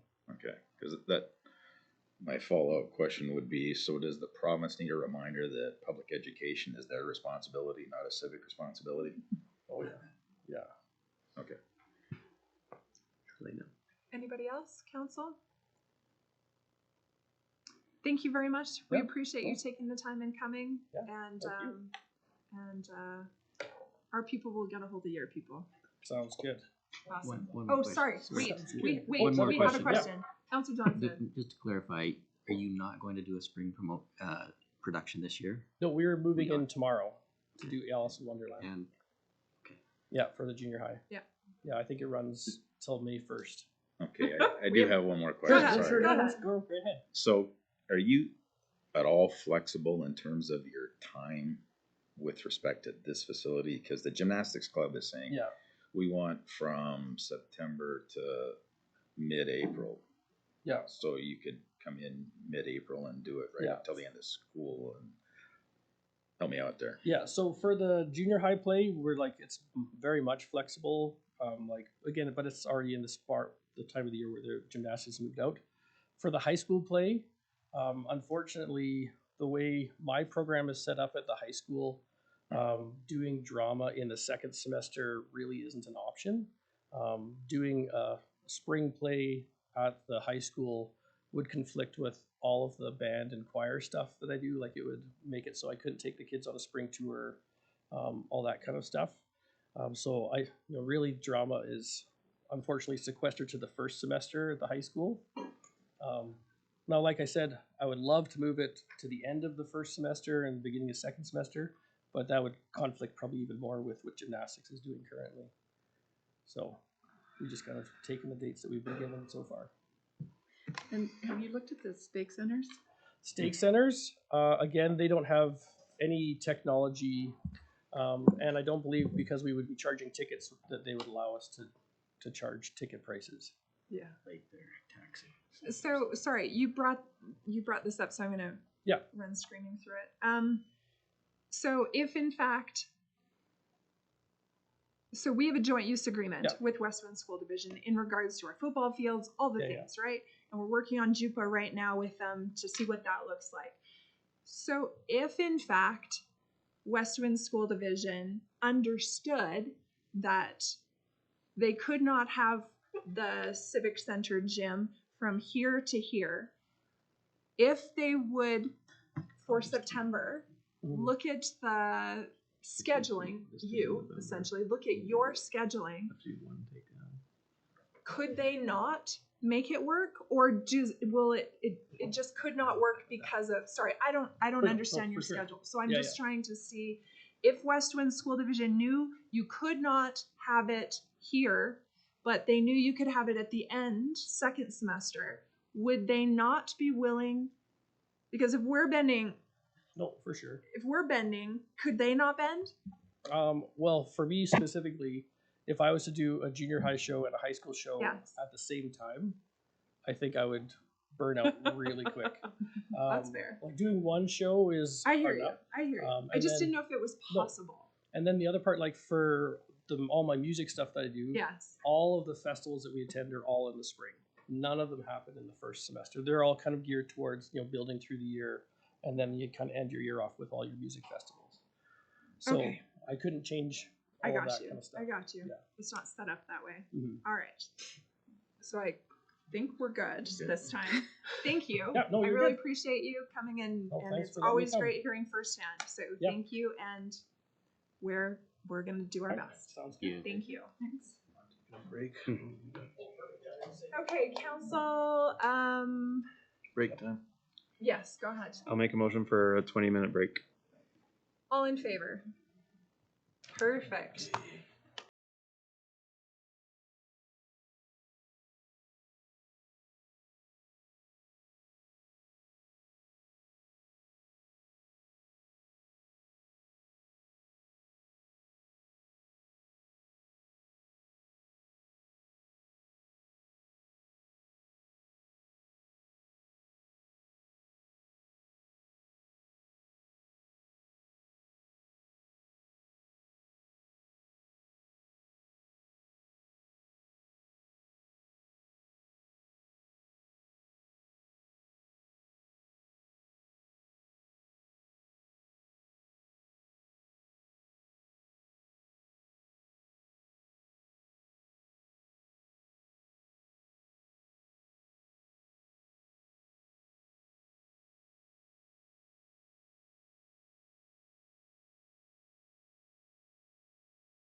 Councillor Kinley? I'll make a motion to reconvene. Okay. All in favor? We're at 6A, aren't we? Thank you. All right, moving right along. I believe we do not have any more delegations. That's been the most I've ever had. I know, right? Oh, so Let's go to 6A. So I like it. community theater assets. So let's go to 6A.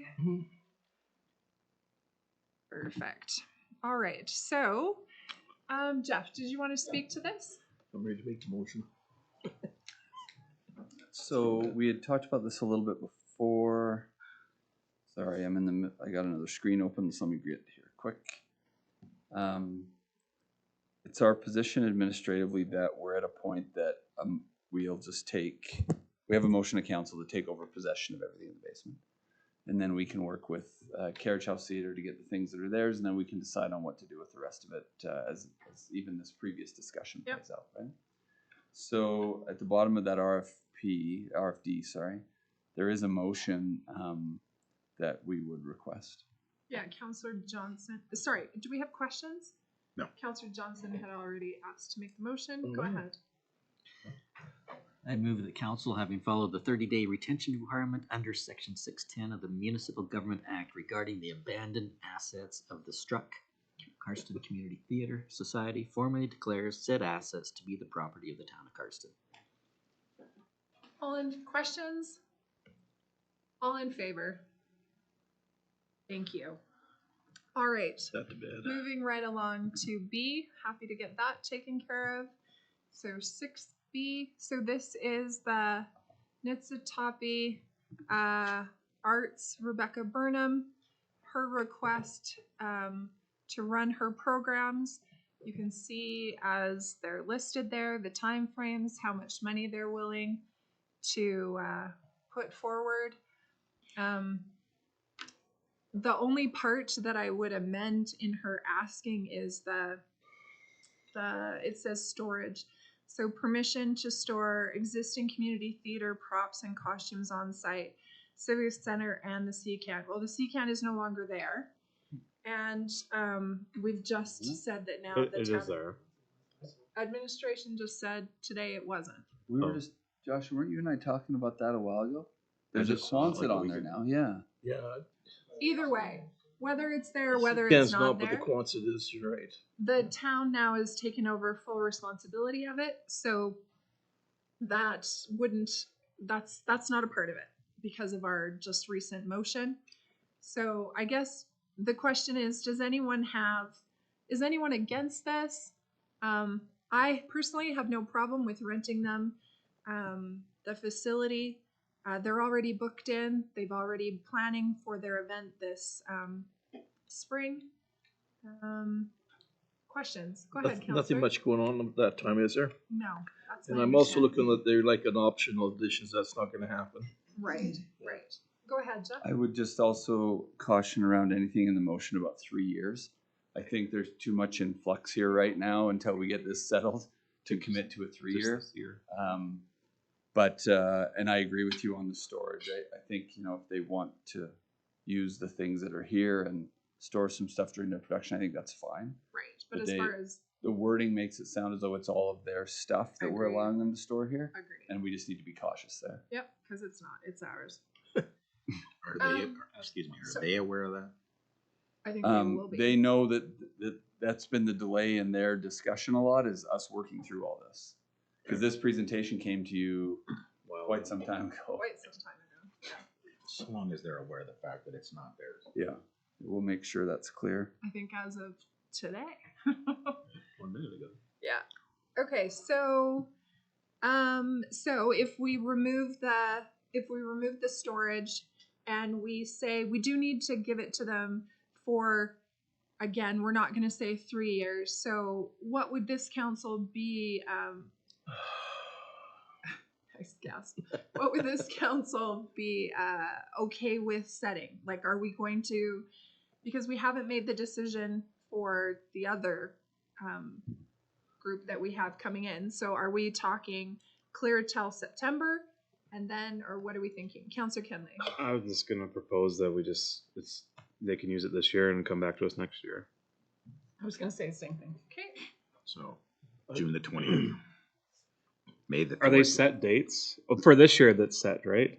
Yeah, they're booked in right now. So I would We just, just said 2026. or do we even need to do anything? I could. But I mean, we 2 need to give years. them a response, but do we even need to make a motion on this because they're already booked in? So the only thing is that they're proposing a fee structure, which is very, very close to what it's already posted. What I'm curious about is I'm just thinking about it here is if they're going to, well, no, I'll work through that later. Never mind. So to your question, Counselor, I think just a motion to approve the proposal with the exception of the storage clause and the 3-year. Okay. Could work. Okay. Yeah, okay. Hold on. Sorry. Councillor Court. For their planning purposes, I would give them this year, next year. I wouldn't go 3 years, but I give them, they're right close to doing it right now, and then I Yes. give them next year so they can plan ahead. That's the only thing I would do different, but I appreciate that. The only thing I would suggest is if there's any flexibility for the high school production from the junior high, I gotcha. that may conflict, or the high school, sorry, the high school was in December. Yes. So if we can accommodate that later, that may Yes. conflict a little bit with this, and we just maybe want to leave that option open till we know. Questions? Councillor Kenley. I'll make a motion to accept the request from the request from Rebecca Burnham for the use of the Civic Center for the use of 1 year, 2026, the said dates, and not including the ask of the storage that is outlined in the proposal, and the fixed price of $3,500. Do you want that in there? Yep. For 1 year. And to come back and ask for the next year. That was a good one. Did you get that? I was waiting for you to do the Questions? the Any questions? Administration did Not ask us proceed, to folks. make better motions. Yeah, Okay, trying, okay? That was great. Okay, no questions? All in favor? Perfect. Moving along. We've got 6C, Alberta Municipalities Conference coming up, 2026. It's in Edmonton. Administration is, they've just opened it as far as the hotels go. And so administration would like to book, because you get a better rate the further out we book. So administration is asking to know how many of us will be available to go. So the dates of it are September 23rd to the 25th. If we have to cancel, there's policy. Absolutely. That's okay. So my question to you is, who would be willing to go? I will be going to Alberta Munis. Councillor Court, Councillor Johnson, Councillor Self, Councillor Kenley. Ish. I'm currently working, but I will try to get it moved because I do enjoy it. I went to the one. Yeah, I enjoyed it. you did. Okay. So as of right now, we'll have to reach out to Councillor Winder. Go ahead. I'd make a recommendation that Councillor Johnson will agree with me on this, not use the Chateau Lacombe.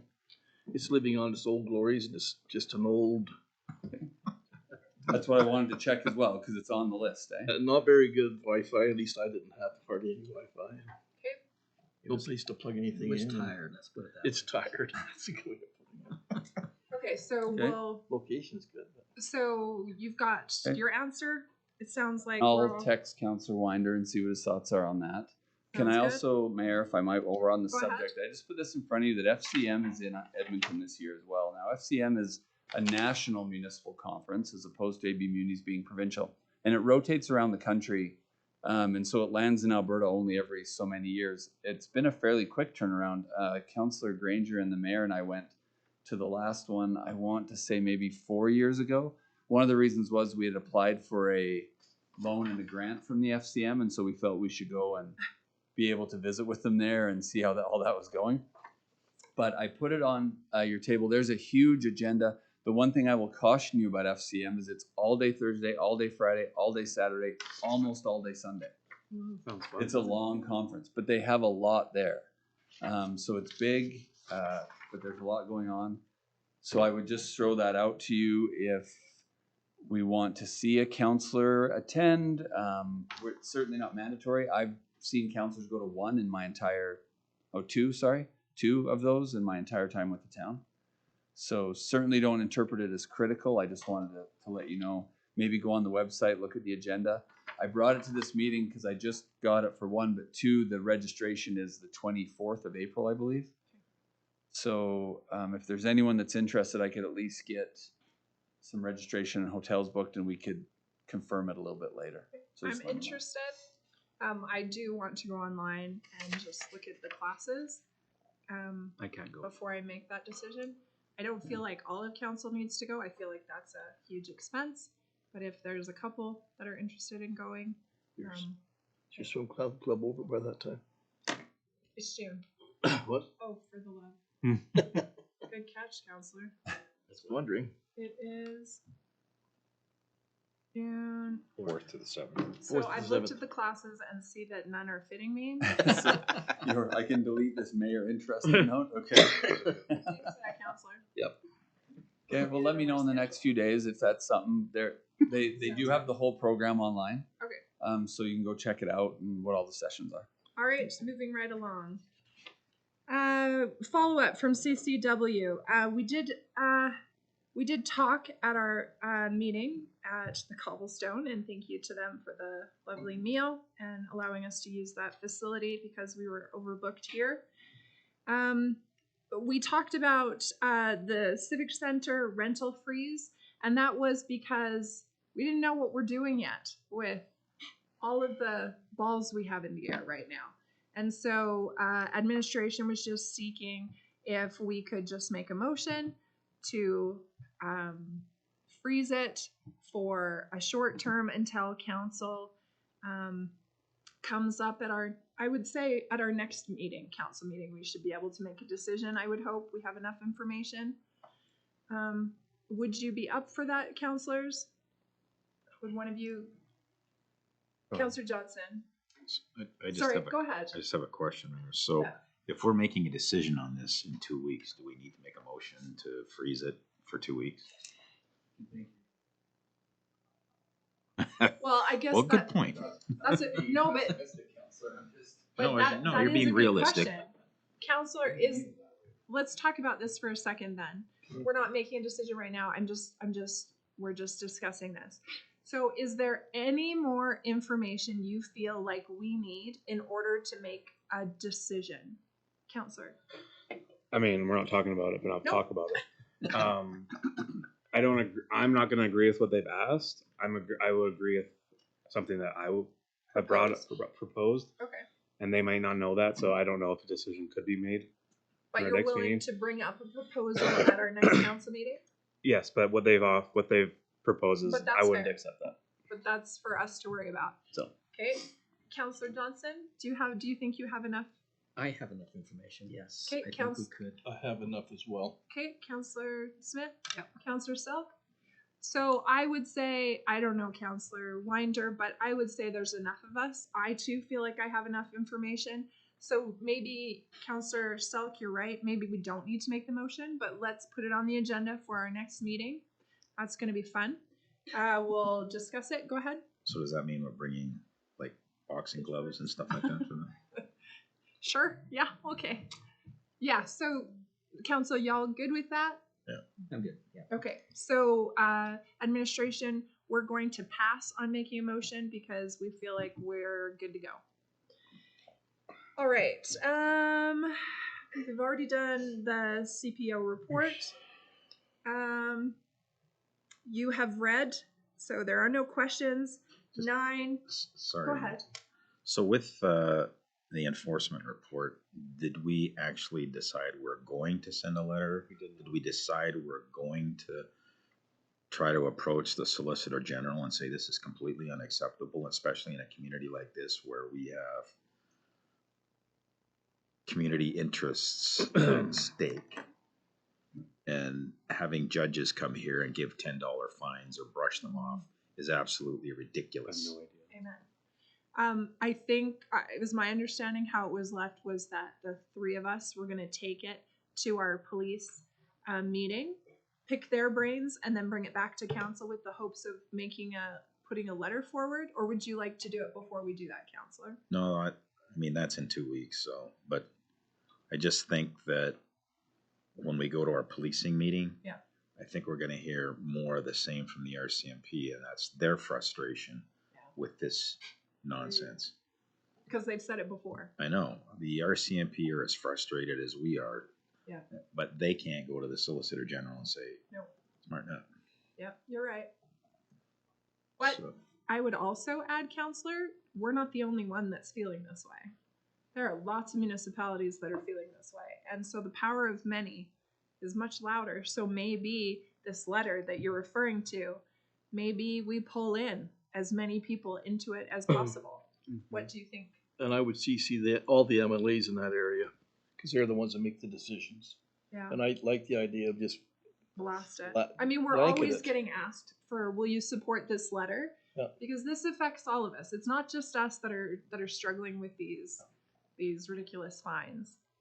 I'd So go I'd be ahead. happy to, let everyone know about it and see if they could also send a letter themselves, or it's a joint letter, or it's Yeah. but if we want to be the ones to push it, then I'm happy with that. wait 2 weeks.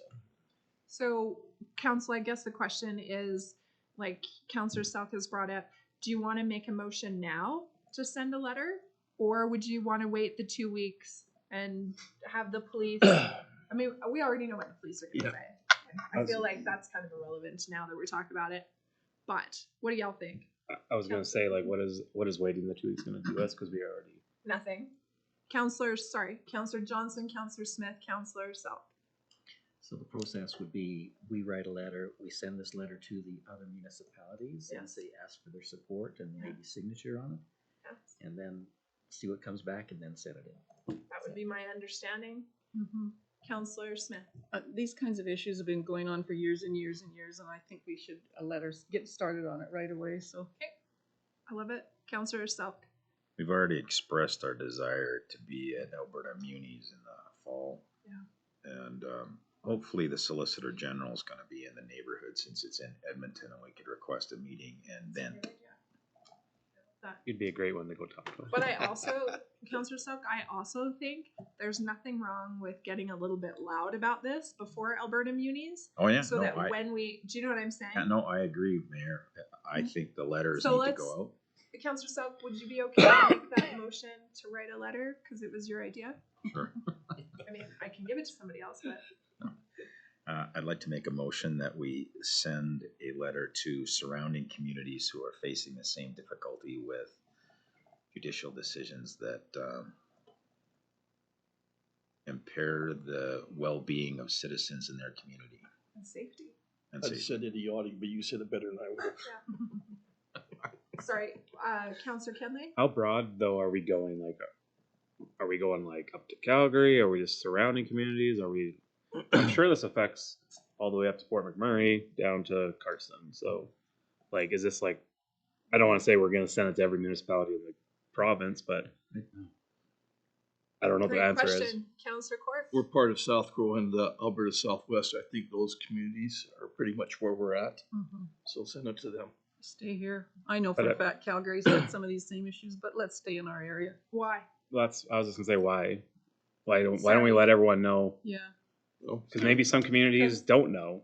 And I would add, I don't know. where I grew up, 12 hours north of here, same exact problems. So you want to blanket the province? I'm just saying, go big or go home. The louder we are, the more people will listen. This is a broad topic. Why should we only, I mean, and I push back, council, if you disagree. I don't have a problem with that, but I'm just a little, oh, it's just us, and let's just keep it Calgary South because we're just special. No, like let's kick it out. Let's blanket Alberta with it. I don't know. It's just my thought. Yeah. Councillor Self? I agree, Mayor, simply because who's paying all those judges? Yeah. Oh, I remember. We are. Yeah. Amen.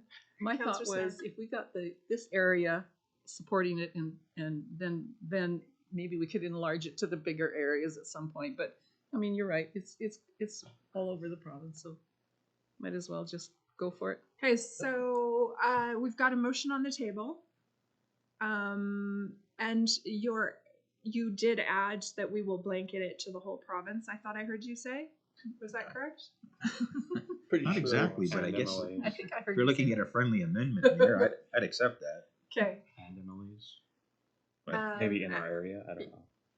Yes. Yes. And Friendly amendment to all of Alberta. Questions? I was just doing a friendly amendment. Go ahead. I Councillor make Court, friendly you're making a amendment to friendly add all of amendment? Alberta on that letter. Perfect. All in favor? Sorry, that was long and drawn out, but we've made our point. Mayor? Can I just Wait, ask? go ahead. So what's the process like? So then does the town administration Write up people the letter. send out to the whole So the province? town administration is gonna write the letter, they're gonna bring it back to council, we're gonna like it, change it 14 times probably, Joshua will love it. Then we'll, or Jeff, and then we will, administration will then talk to their people and send it out. It seemed to me like it was a pretty grand undertaking for our town administration to do it, but I guess that happens all the time. They just CC him, right? Go Just ahead, some- Councillor Selk. Perfect. We all know that Josh was a silver-tongued devil, so this won't take that long. Whoa. Maybe you should sit in Saskatchewan too. Okay, administration, go I ahead. just want to clarify something because I was looking at the calendar, and this is back to meeting with Sergeant Wright before the next meeting. We said the 28th, which is also a council meeting day. Right. So at 3:30, we'd only have an hour, which might be fine. Or do you, Mayor, it was you that weren't available on the 29th. I'm not. Okay. I think that's fine. So if we tell Bob we got to keep it to 1 hour? Or does even 3:15, I'm done work, so I could be there It then. was Councillor Selk that had the 3:30 Yeah, constraint. I can try and bump that up a little bit. But he can, so, Oh, okay. so. So we're Last time I went home and took a shower. Yeah, to So be fair. and You then forgot all about it, that's right. So I think maybe you and I will have our pre-meeting the Just day earlier? before, Okay. or we'll just do it the day before, so Okay. that if we need to go longer, it'll Okay. just keep our meeting short. So I have an email drafted to Bob. I'll just ask him, April 28th at 3:30, we need to keep it to 1 hour. Sounds good. Does that work? Yep. Okay, send. I'm just putting Thank it you. in my. When does At Councillor Ball or 3:30. Sergeant Bob leave us?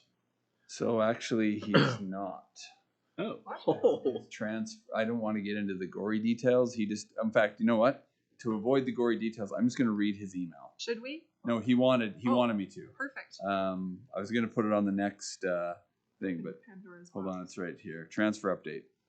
Good afternoon. Just so the communities are aware, my transfer fell through at the 11th hour, so I will continue to be in Cardston for the foreseeable future. If you could kindly let your respective councils know, as I had previously stated, I would be departing the end of the month.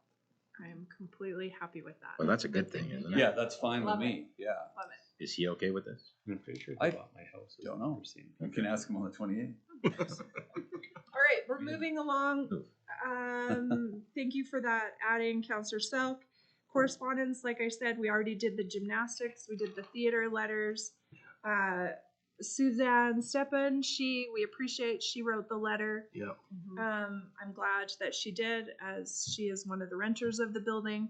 Christy Sims, she wrote there's another letter on behalf of the Rotarians. Yeah. And we appreciated that. We've gone through all the other.